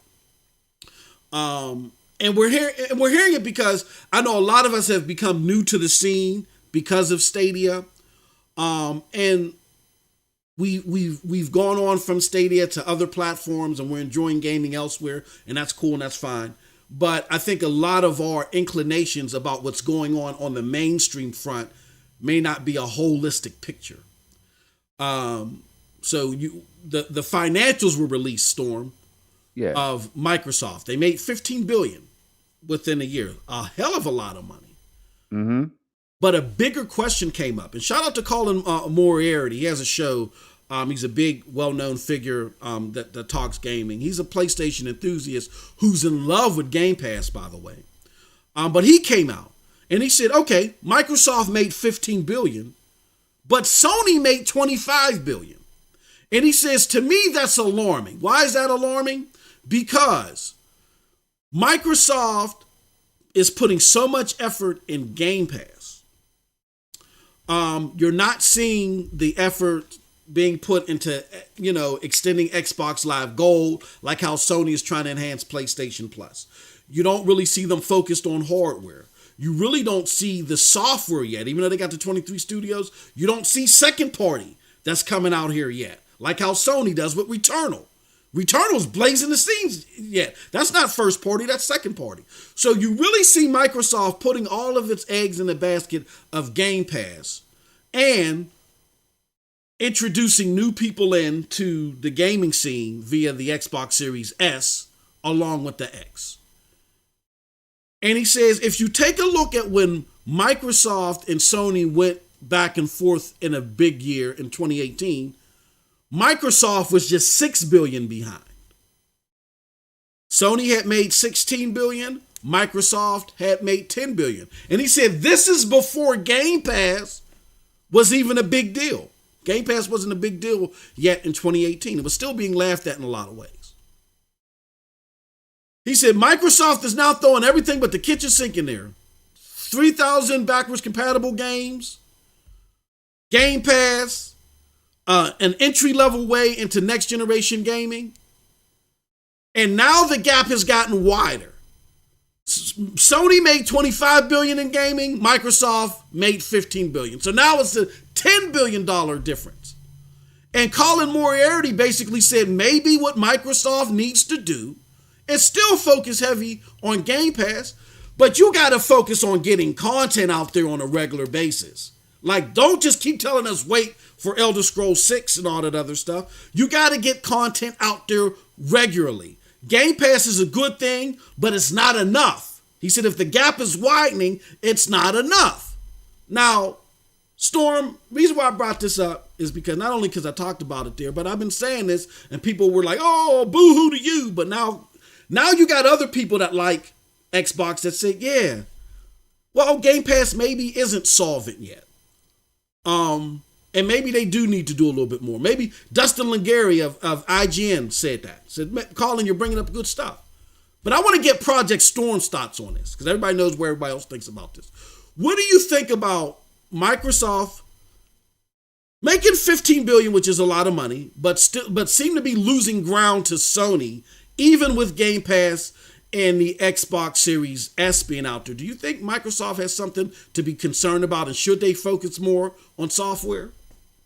All right. So this right here is a deep discussion to have all the damn time. You know what I'm saying? I've been a Game Pass subscriber since day one, Ultimate Mm-hmm. and basic Game Pass or whatever. Day one, man, when I first heard about it, tremendous value. I saw tremendous value in the whole service, right? In the Yep. subscription service. So I knew that Game Pass had great potential, right? And I'm gonna jump tracks because there's so many bases that we could touch, man. I'm just gonna try my best to just kind of like hit home on a few of them. But one thing that comes to mind, man, MM2K, do you have the release date of Game Pass? If you don't, can you pull it up? Can you just find the date and let me know out loud as I'm thinking, man? Yeah. Because I can't remember the exact year. I don't want to be wrong. I know I had think it was since the beginning. 2017, but Game Pass All right. release date. Okay. Now, all right. So June 1st, 2017. June 1st, okay, 2017. 2017. All right. A lot of things have been put in motion. Now we know that Game Pass have, they it caught on, but not in a way. Because if you think about it, Xbox has millions of gamers, man. Millions. Now, right now, it should be, last we heard, it was over 50 something million for the last generation console, right? Yep. This generation, I'm not sure. I don't have the numbers, the updated numbers. But we do know that they're saying they, at one point around January, it was 18 million subscribers for Game Pass. It was the latest. That was the buzz at the time. And now it's up to 23, we're hearing, million subscribers. 23 million after acquiring Bethesda. And again, I'm just thinking now, I'm a Game Pass subscriber. People remember this. I love it. I play games on Game Pass, which is why I have it. You know what I'm saying? On my PC and my Series X. So, but I will say this though. I don't know. I feel like there should be more subscribers, man, to Game Pass at this point because of the tremendous value that you're hearing about. It was already a tremendous value, but now you're talking about Bethesda. And I'm sure that they got a big bump after that announcement came out about the Bethesda games and stuff like that. Now we do know that Game Pass has offered their subscription service for $1. We don't know how many people stuck around. So there's always going to be some gray areas or whatever. We can't get deeply into that because we don't know. Yep. But one thing I do know is that there's a whole lot of people that's just jumping on Game Pass right now. Xbox has been around for a while making moves. Game Pass has been around for over 4 years now, y'all. You know what I'm saying? So we know with all these new players, some of them just finding out about Game Pass. It trips me out a little bit. A lot of people are finding out about Game Pass right now, or they knew about it, but they want to jump in now because the big fuss is out there, the craze is out there. But Bethesda games are on Game Pass now. The future game, MLB The Show 21 is on Game Pass now. Halo Infinite is coming in the future. So I see why people are excited about Game Pass. But when you start talking about numbers and stuff like that, man, like Game Pass is the holy grail. It is alone. Xbox can survive all Game Pass alone. I don't know if I agree with all those types of discussions when it comes to Game Pass, man. Yep. Because I'm like, at this point right here, if you're an Xbox gamer, I'm talking about you a real hardcore Xbox gamer. You say you know, shout out to Dirt Griggity and everybody. You bleed green like they do. Man, shouldn't you have already had Game Pass a long time ago to help bolster that number or whatever? This is what I'm thinking now. Yep. Like I for the price, hey, you get what I'm saying? For the price, $9.99 at the time, $14.99 now to be able to play it. Some people don't have PCs. I understand that stuff, right? I understand all of this. But shouldn't you have already jumped over there if you really, really, truly are an Xbox fan? Yeah. You should have already, that number should be in the 40s right now. The 40s right now. That will leave only 10. Last generation, it would have left only like 10 million more subscribers that needed to jump on. I'm trying to figure out why the numbers are creeping up like they are instead of already being in the 40 plus million, because we're talking about the value. And I know Doc Dark, hopefully he's not listening, and everybody else that really, Doc is reasonable though. Doc is a reasonable pro. That's why I could get down with Doc, man. He breaks things down, so many different ways. But it makes me think in M2K, because when I hear you up here arguing on one side and the other ones, the people on the other side coming at your neck, and I'm just trying to figure out in the middle, like, who the hell is right? Who's right? I know I have the service is great, but at the same time, I feel like I'm wasting money some months because I've already played some of the games that's on Game Pass, but that's a different story. I don't know, man. So this is why companies need to release these numbers. I mean, they need to be clear cut and dry to prevent us from being out here being wrong. You know what I'm saying? And to compliment the people that's being right, I guess, man. It's interesting. It's always something that I want to talk about, but I don't know. I think something doesn't add up in the number department, though. In the numbers department, something's not adding up. So I don't know where people are getting these numbers from that's set in stone. I don't know, man. Yeah, well, I could, first and foremost, for those that don't know, I'm not someone that just sat there with a crossword puzzle and started looking at numbers and was running, I wasn't a bookie and running numbers, you know what I'm saying, and just pulled this out of the side of my rear end. One of the main reasons why Z picked me up and retained me on the Broadband Bullies is because of what I do career-wise. I was the numbers guy for Broadband Bullies. I do data analytics. That's part of one of the things that I've done. And what impressed them the most, and again, I'm not trying to pat my back, I'm just trying to let you know how this information is being compromised and who is being compromised from. It's not being compromised from somebody with a tinfoil on their app. I do data analytics as part of the many stints that I've done. I've done it for over 2.5 decades, right? Trying to find tracks and trends and follow demographics, things of that nature. So one of the things that they were most impressed with is that I have this spreadsheet called the Console War, where I've tracked all this crazy data over the last 15 years when it comes to video games. Data that just wasn't present with a lot of other people. Data that shows the percentage of multi-plat games, the percentage of multi-plat games opposed to exclusive games, how many, and stuff like that. Just a variety of things, right? And I follow, and I really appreciate and follow other content creators or people out there on social media who do the same thing and actually have access to better numbers than I. I want to give a shout out to G Million out there with the 199. He said LSM is the bomb. But I want to show y'all this real quick. Hold on one second. Why is this here? So this is from the homie Z Huge. And I wanted to answer Storm's question about, why isn't this number growing? Z Huge, who is known for all the gaming data analytics that he does, he's huge on the scene, no pun intended. He said per year, that spends around $120 a year. Right now, and then he breaks it down per platform. Now pay attention to that. This is why I say the average console gamer just wants to play their Call of Duty, you know what I'm saying? They just want to play their 2 games a year. Because they just want to invest $120 a year, and they want to invest it in the 2 or 3 games that they know they're going to want to play. Right? Yeah. The data that this guy is world renowned. Well, he has the blue check mark. I know I tell y'all to watch out for the people with the blue check mark, but he's been validated. He's world renowned. He knows his stuff. So I didn't pull this out of my rear end. The average gamer buys 2. And shout out to the homie Charles Aran, who also gave us some blockbuster news storm we're going to have to talk about before we leave. So I'm going to share it with you in a little bit. Well, I want you to go ahead. I'm just having a hard time keeping my mouth closed because John Justice said something that is right in line with this right here. The average console gamer buys 2 games a year. Which is go ahead and share that. What did he say? Listen, in that interview, yo, I keep telling you, people hear about stuff. This is the good thing about what we do, because some people don't have time. Nor do they, they have families, lives, jobs, whatever. They don't have time. So they come to us, man, me, you, Clyde, John Scar. Oh, all of us that do it out here, right? Sonny, Nerd Nest, whoever, Rev, you name it. This is why we do what we do, man. Not John Scar. Shout out to the bro though, but John Justice was saying that they know that some people want to come to Stadia and play. They want their favorite game to be there. They want it to just be there. Like, yo, if I got my favorite game there, Apex, Call of Duty, whatever, Battlefield, all that, right? Yep. That's what he said it. That's what they're focusing on. MM2K, because they understand they had the data. They know what people want. They talk to us. They listen to us. They, you know what I'm saying? They know the gamers.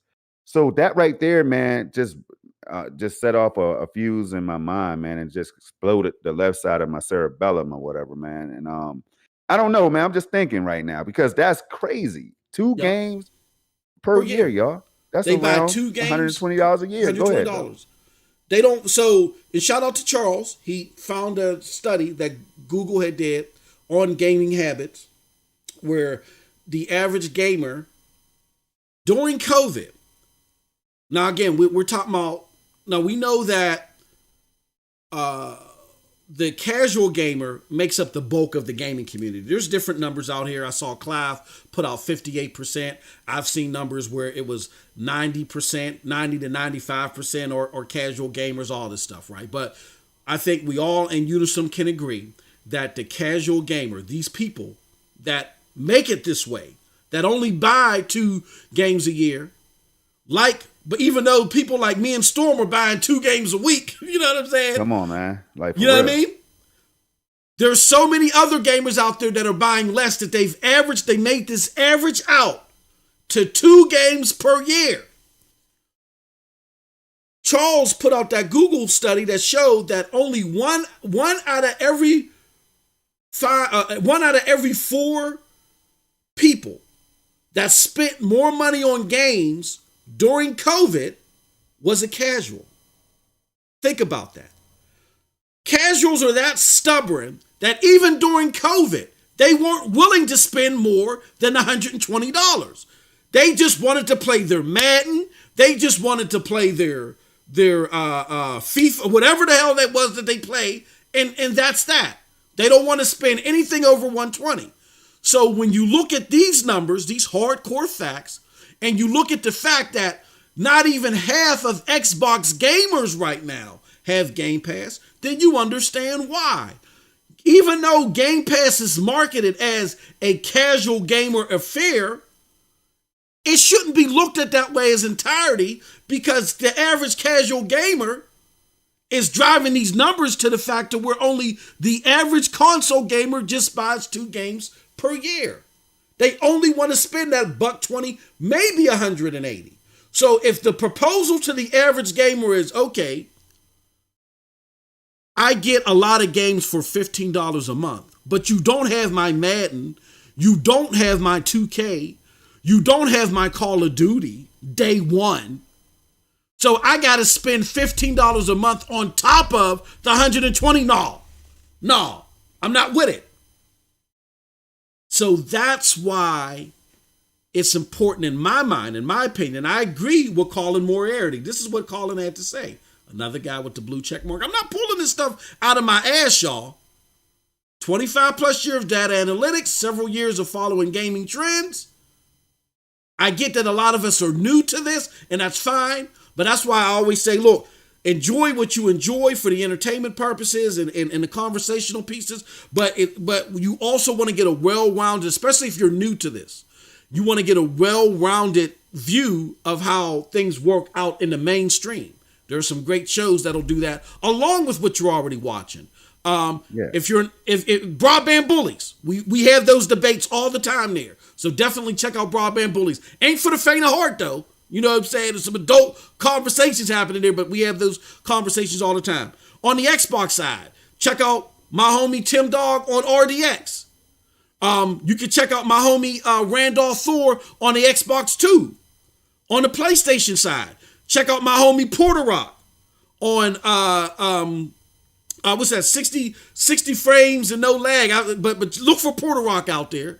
You can check out my homie Jay Barry. I think him and Persona got a PlayStation show out there. And there's plenty others out there. But understand that there is a huge debate, because the majority of Xbox gamers are out there. They are a little like, damn. I mean, it's good that we got Bethesda. But we ain't really, but the games ain't out yet. And them mugs is over there enjoying Returnal.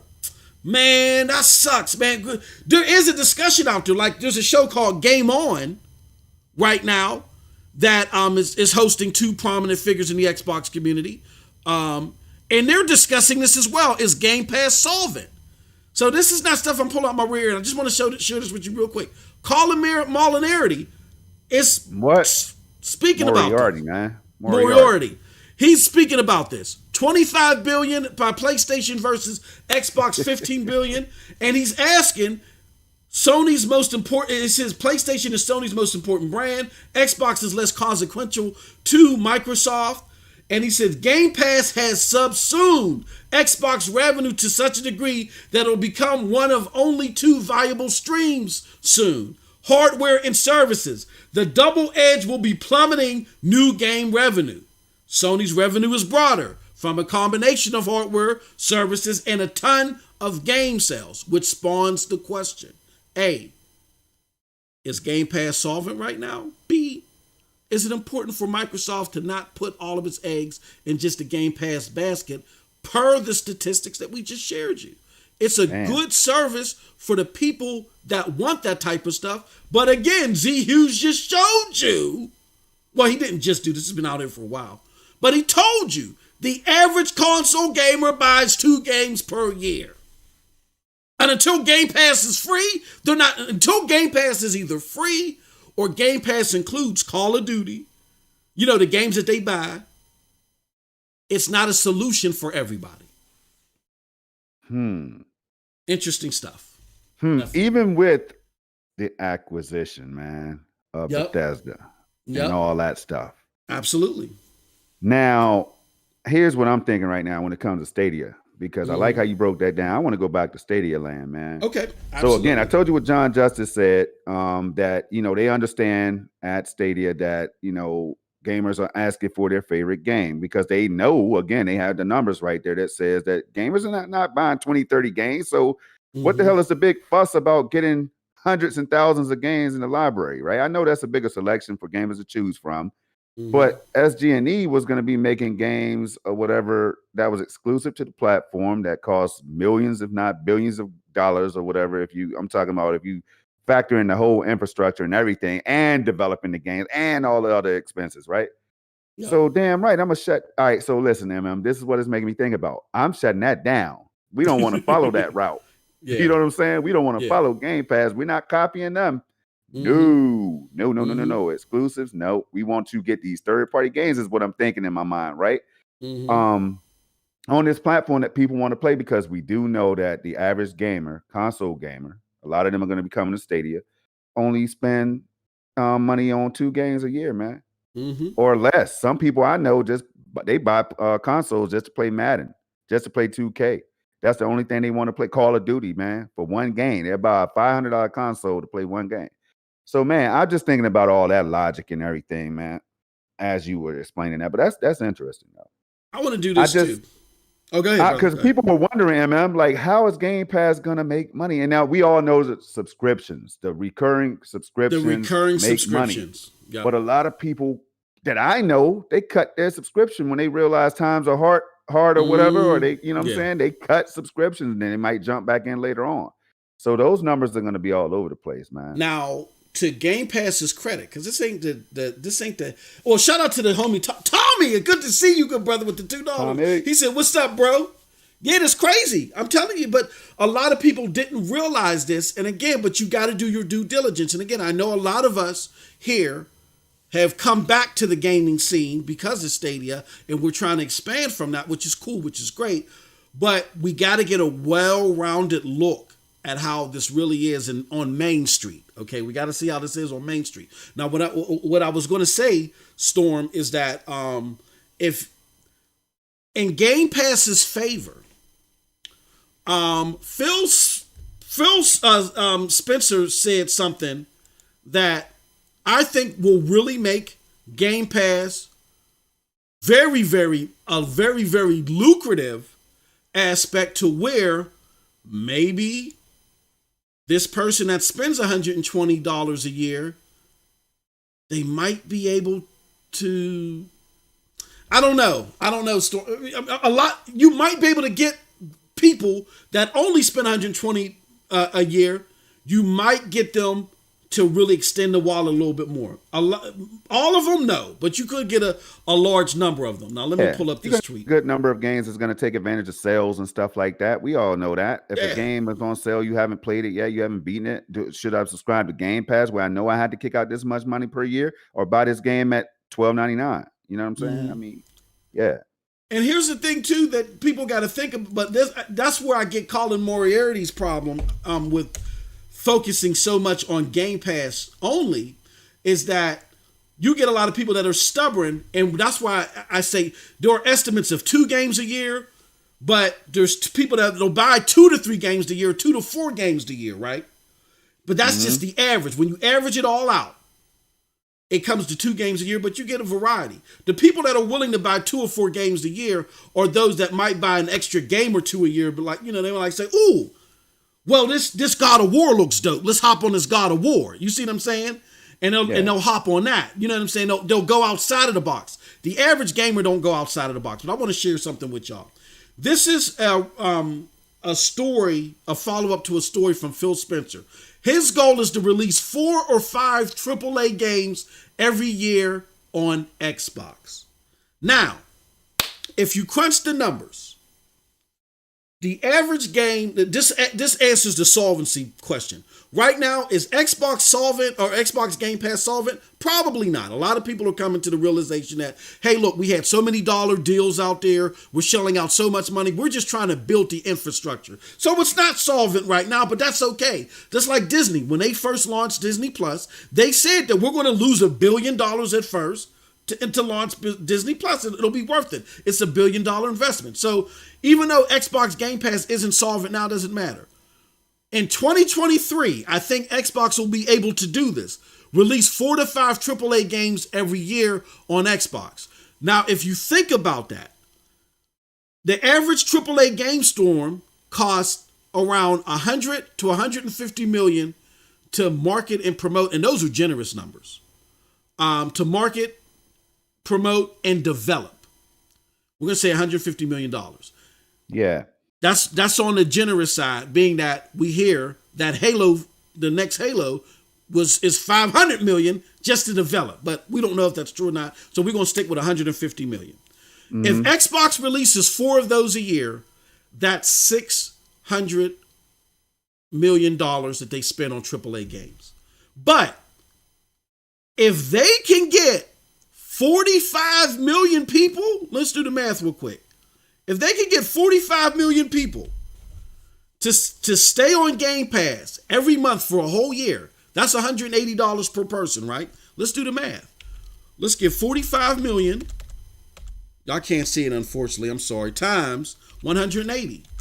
That's 8.1 billion. I think it is.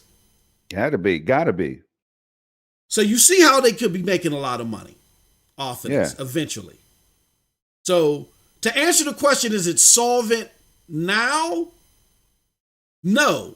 But if Microsoft can get, that's why I used to say the sweet spot was 30. I'll go with 4. If Microsoft can get 40 million people playing Game Pass and paying for it month to month. Let me do that again. Make sure I did that right. Hey, and why you doing that? Because that's why they made a move to make the move that they made with EA and Bethesda and others or whatever. That's why they're going to be trying to make these moves, because they know that that's the reason. That's how they're going to get there. That's how they're going to get there. So I'm not mad at them for making a move at all. You know what I'm saying? But people are concerned with how far past that 23 million are they going to get, and is that 23 million going to sustain itself when people no longer are paying $1? Or a lot of people, Storm, what they did is they loaded up until 2023. I loaded up until 2020, but a lot of people loaded up until 2023. Now, how many people did that? I don't know. But what's going to happen when in 2023, those people's subscriptions lapse and they got to pay the $15 a month. Are they going to do it? Is Xbox going to have the lineup to make them do it? And how many more people, how many of these casuals, how many of these people that Daniel Ahmad have identified through statistics only really want to buy 2 games a year? How many of them are going to be willing to pay for Game Pass? That's the big question. Yeah, and you're right. And I think the reason they came out and did this whole Game Pass thing, the reason why it exists today is because they were trying to get people to try games that they necessarily wouldn't try and pay money. Because if you bought 1 game a year, how are you really? You're helping my ecosystem, but you're not helping it in a way that can grow. Yeah. Can help us grow. So that's why Game Pass. Because think about it: if you don't play Halo, you don't give a damn about the Master Halo Infinite or whatever coming later this year. You don't care about that because you're not going to buy it anyway. So you're definitely not going to sign up to Game Pass just to play it. Yeah. Yep. So all interesting stuff. So that's why. And so again, I told Z last night, I said, is it solvent at this moment? Probably not, because they want to do the Disney Plus model, make heavy investments to get people on. And then when they raise that price up, they have content that, you just feel like you can't do without. Kind of like what Disney Plus did. They just went up $2, right? But that's after the Falcon and the Winter Soldier was coming, and now all their shows are ready to ramp up and I go. think it's worth that additional exactly, $2 because they're dropping the content. And that's what Xbox is hoping too. And again, I showed you, if they get like 40 million subscribers that are steadily paying $15 a month or that $180 a year, that's over $8 billion. So it could be lucrative, but again, can you get the people to commit, and can you get the right number of people to commit? So interesting stuff. Let me inject this again, going back to the Stadia side. Y'all see how we do this, right? Everything we're talking about on the Xbox side, yes, or sir. the PlayStation side, comes right back to the Stadia side.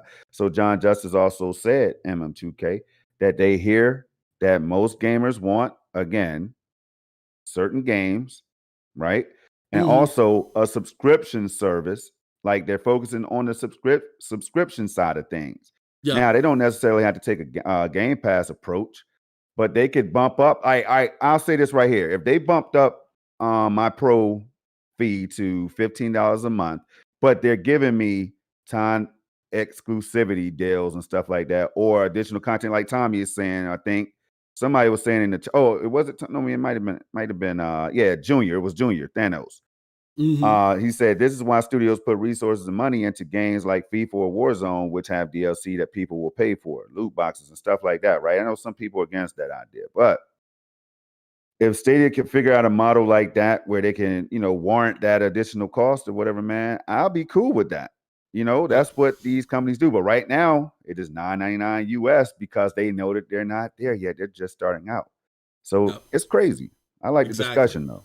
A lot of stuff can unfold, but I'll in my opinion, I'll phrase it like this, and then we can move on. The side of people that the side that's saying Xbox is dominating, that's not entirely true. As we see, PlayStation is still the king. The media knows how to drum up stuff. They know how to make stuff seem more appetizing and more appealing. You got to go to the streets. You got to take it to the streets. I've been doing this for years. I used to go to GameStops and go to different places to people to sign petitions on crazy stuff and talk to the people in the streets to get the information and the knowledge that I have, along with following resources like Z Huge and going over my own statistics and data. You can't just go off the media. The media has an agenda. They will firelight whatever they can, make things seem bigger than what they are. Xbox is making a lot of money. They're doing some things that potentially in the future can just really flip everything on its head, but they still got a long way to go. PlayStation is still the king. People in vast majority still focus on quality content. They don't want volume. They want value more often than not. They want volume. And they want to know that you have a commitment. They want value, and they want to know in advance that you have a commitment to value. Quality. Damn, I'm all over the place. Yeah, I know what you mean, man. You know what I mean? So they want to know that you have they want to know that you have a commitment to quality. Okay? And what Colin Moriarty is saying, I know I'm butchering his name, but yeah, Colin, you are. Tommy just told you too. You're gonna mess it up 1,000 times. See, Tommy, I deal with this all the time, man. He don't care, man. But what Colin is saying is that Xbox, you got a good thing going with Game Pass. He loves it. He loves it. He upset a lot of PlayStation people by singing the praises of Game Pass. If you don't know who Colin is, then you better know. Then you just don't know. But what Colin is saying is that you can't lose the focus of the individual software sales and putting out quality content like how PlayStation is doing, because if you do, then you're not going to attract the average gamer who, again, only buys 2 games per year. All right. So, again, those resources, it's great to listen to us emerging from our bubble, the cloud bubble that are talking about. This is great. Continue to listen to them, but shore that up with the people that are talking to the streets on this. Again, listen to the broadband bullies. We're not for the faint of heart, but listen to the broadband bullies. If you want to listen to, in addition to the broadband bullies, you can listen to on the Xbox side. Again, my brother Tim Dog on RDX. My brother Rand on the Xbox 2 to get the Xbox perspective. If you want the PlayStation perspective, listen to my brother Porter Rock show, 60 frames, no lag. Then my brother Jay Barry and Persona, they got an Xbox show. I mean, a PlayStation show. Listen to them. And then there's others out there again. But you want to get the full picture before you go with what the media says, because the media has an agenda. Period. All right. Storm, are you ready? Shout out to Tommy Bull again. He says, what do you think Sony should do as a response? What they do? Apparently the same damn thing. I think they're gonna do. Hey, man, you already see the foundation being set. You know what I'm saying? They're gonna launch theirs, and when they do, oh Lord, you're talking about games that's gonna sell like hotcakes. Oh yeah, like that's what MM was just trying to sum up right there. Like if Nintendo did that or Sony does this.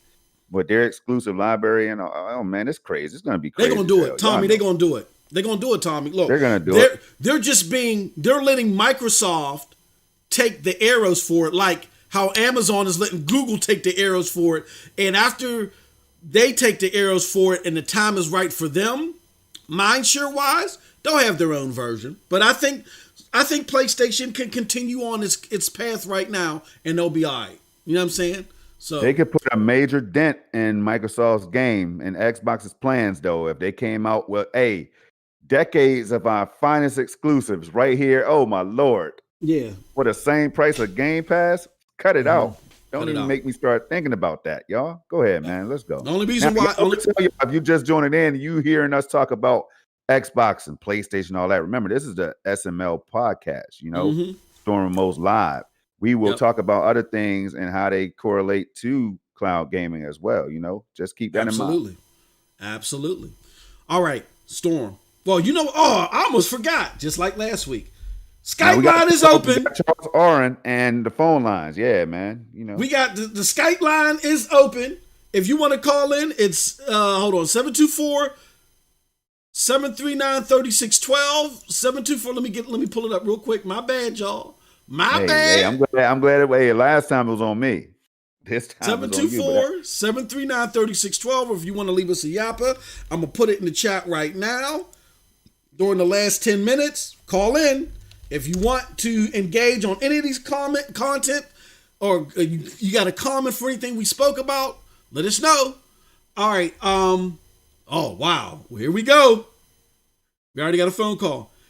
Shout out to you. You are on SML podcast with Project Storm and MM2K. Who is it that we're talking to? And what is it that you want to talk about? Our good friend. This is Lloyd Henderson from Canada. Lloyd. Oh, hey, Lloyd. How you doing, my good friend? What's up? Actually, this is not Lloyd. This is G Million. I know. We know. I know Lloyd's voice. I had a feeling. I had a Lloyd's voice, man. Your voice can't get that damn deep, man. You crazy mofo. What's going on, G Million? How you doing, my good brother?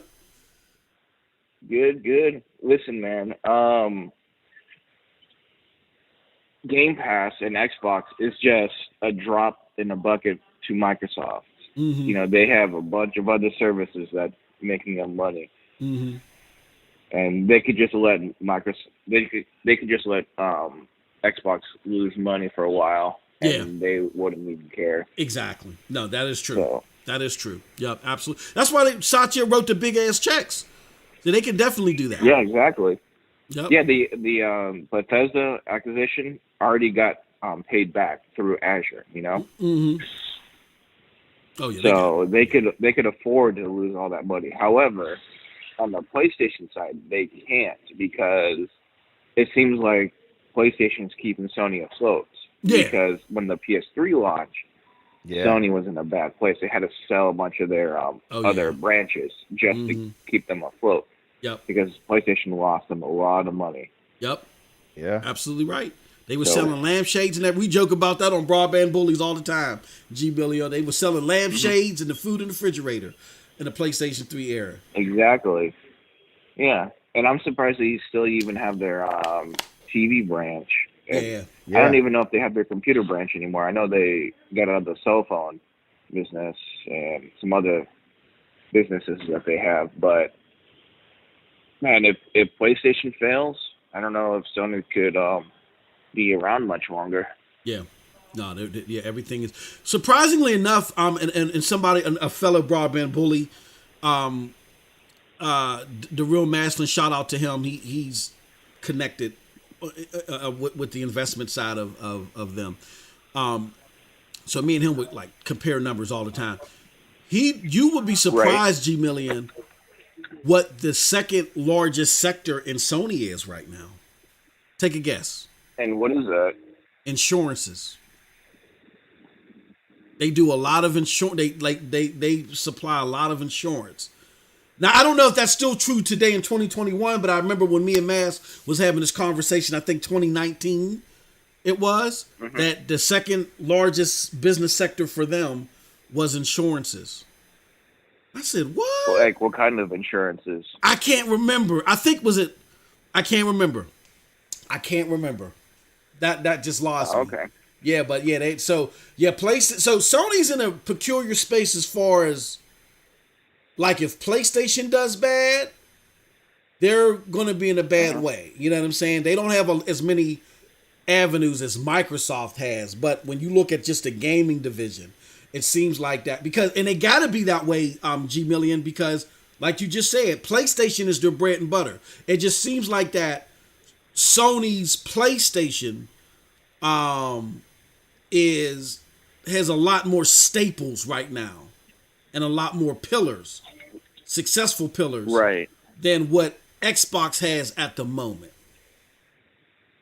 Right.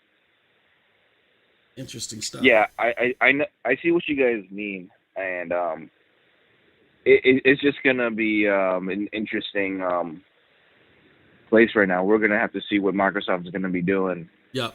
In a couple years to see if they're gonna be able to catch up with Sony at this point, with the Gamepass and their like 25 different studios now.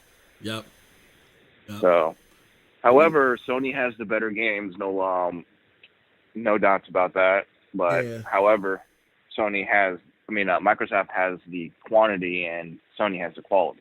Yeah. So we're just gonna have to see what's gonna play out. See what's gonna have to go at. Has to. You guys know what I mean. Exactly. Yeah. Yep. Which one takes the helm? Yep. I mean, there's space for both of them. Don't get me wrong. There's space for both of them. It's just that I was just concerned. I was hearing a lot of talk like, oh yeah, Xbox done took over. Yeah, Xbox is killing everything and all that, man. And not yet. Yeah. Not yet. Not yet. No. I mean, look, enjoy what you enjoy, play where you want to play, but don't have this false inclination in the back of your head because you might be surprised if something goes a different direction. So. Mm-hmm. Yeah, and Colin Moriarty is right about what he was saying, Mm-hmm. and a lot of the number crunchers of what you guys are talking about.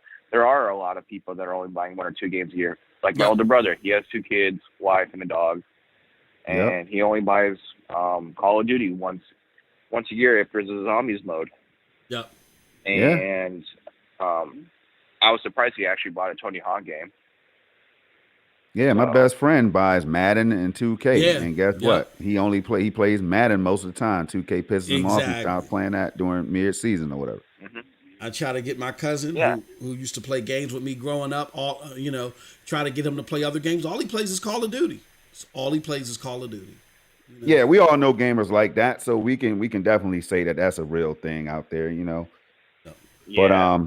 yeah, Gmail. But hey, the chat's saying something good, man. I don't know how long you have Gmail to hang around, or if you want to give somebody an opportunity Yeah, to we're call in? gonna let somebody else get because they are ringing off the hook. G-Million, they're jealous, Oh, but see, okay. y'all should be like G-Million. He's first. He's first to Right, everything. always, man. He ain't scared Yeah, at all. I actually have to get into work, so I could be on listen mode, so I could just listen to the podcast while I do food safety. So Oh, cool. Okay. Well, we might go over a little bit today, man, because Yeah. MM2K, we had to get that Xbox stuff out there, man, because there's a lot of talk, man. You and just don't I'm understand the what we type of deal with gamer behind the that'll game on scenes, bro. everything, so I don't miss out on any game.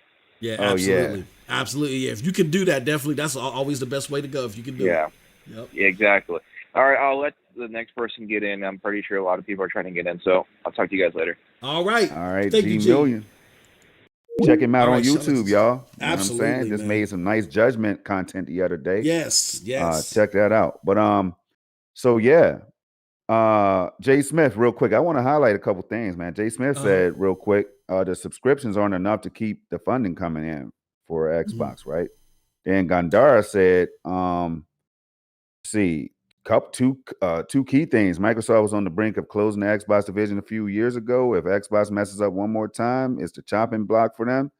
Whoa. All right. Then he says that's why they're doubling down on Game Pass. It's all or nothing for them. Damn. Do you think it's that significant or that extreme that if Game Pass doesn't succeed, that it might be curtains? Well, Or here's the thing with Satya Nadella, real quick, as we wait for the next call. And somebody, I saw y'all calling over and over again. Call back. We won't go a little bit over. You got to do the investment research. Satya Nadella, the most successful Microsoft CEO ever. He brought the stock price up 180%, I think, within 2 years. That's unheard of. You don't hear that type of stuff, right? Satya Nadella, and this is all coming. I did a big series on this on my MM2K channel a few years ago, so definitely check it out if you get a chance. But Satya Nadella went to every single division, and this is coming courtesy of I forgot the guy's name. Brad Sam's work. Paul Thurrott, who operates a big time think tank, very connected to everything Microsoft related. And he was talking around the time that Terry Myerson was let go. Terry Myerson was the former head of Windows for a short stint of his time at Microsoft. Phil Spencer reported to Terry before Phil Spencer became head of Windows Gaming. So when Terry Myerson was let go, Paul Thurrott talked and said how Satya Nadella went to every single division, and said to them, I want to know why you should exist. He said, we're going to be a cloud-based company. And he was doing all this cloud-based stuff. The cloud is the future. Cloud. I want you to tell me why you should exist.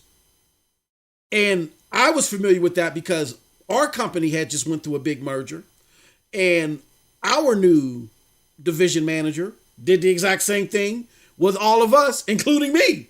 Why should you be here? Why should you be managing this group? That was the new norm of the Fortune 500 companies. So Satya Nadella asked every division why you should exist. Why should you exist?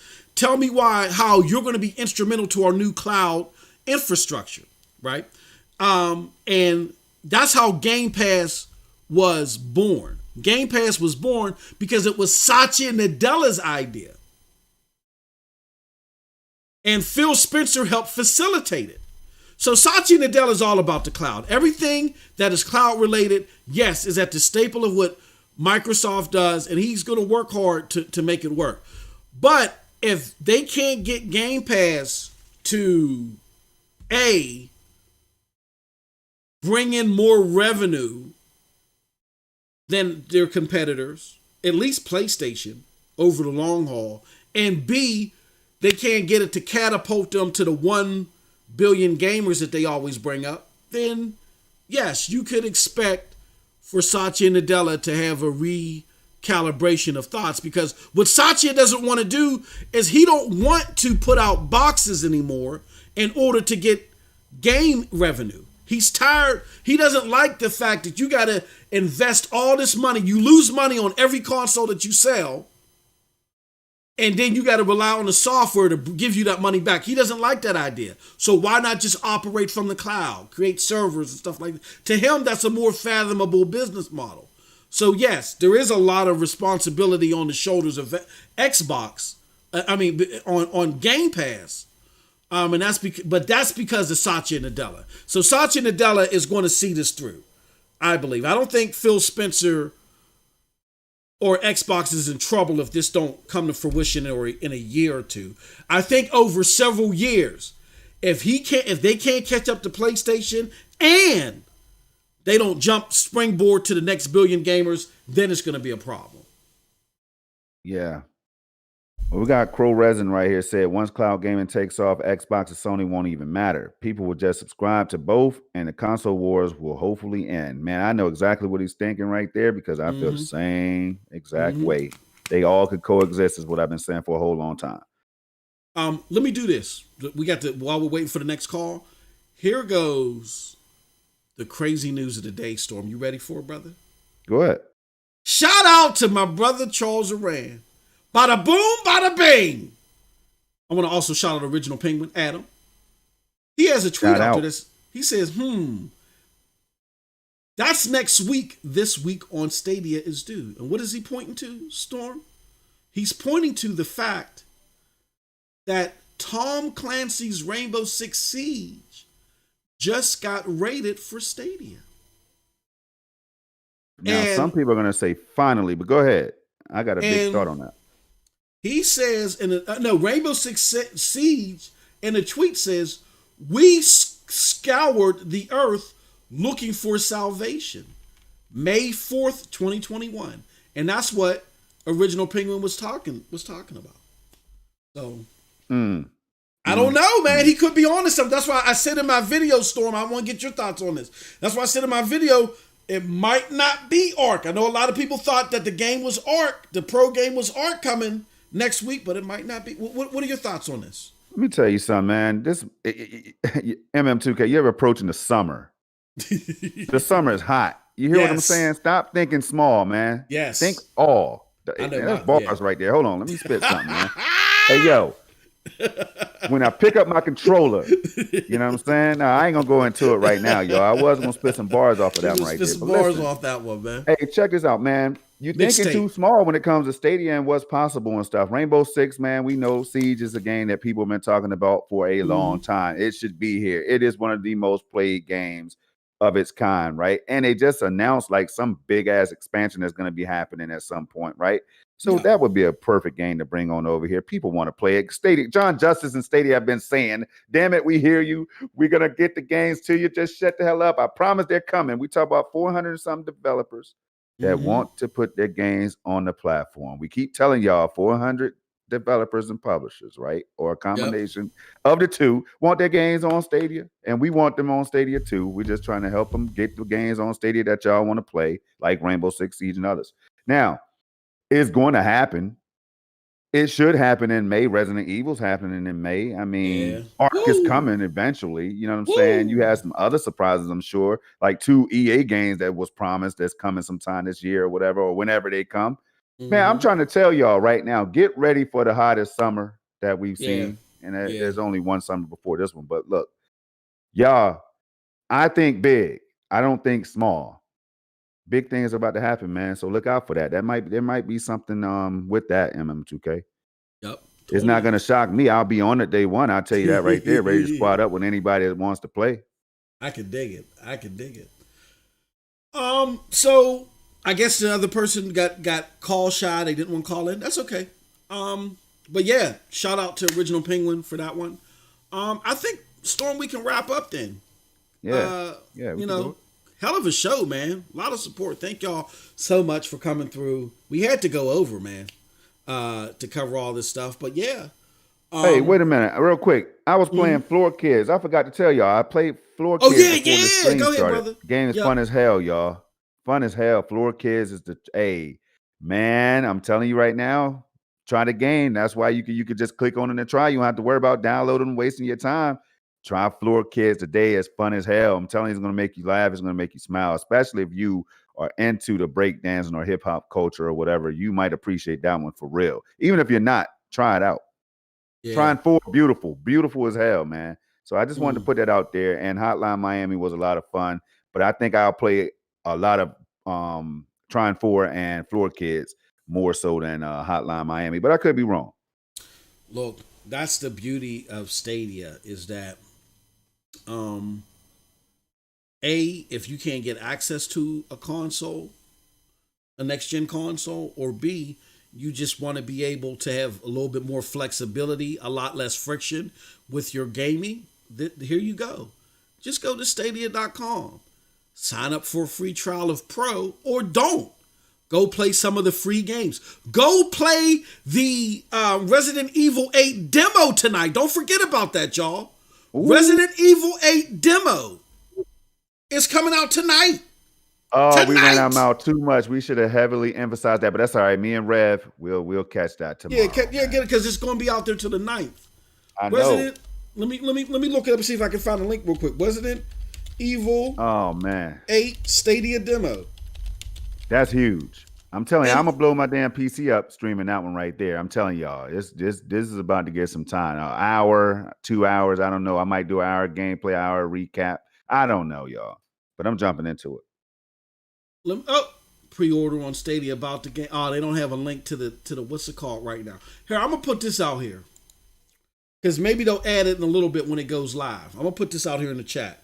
Resident Evil 8 on Stadia.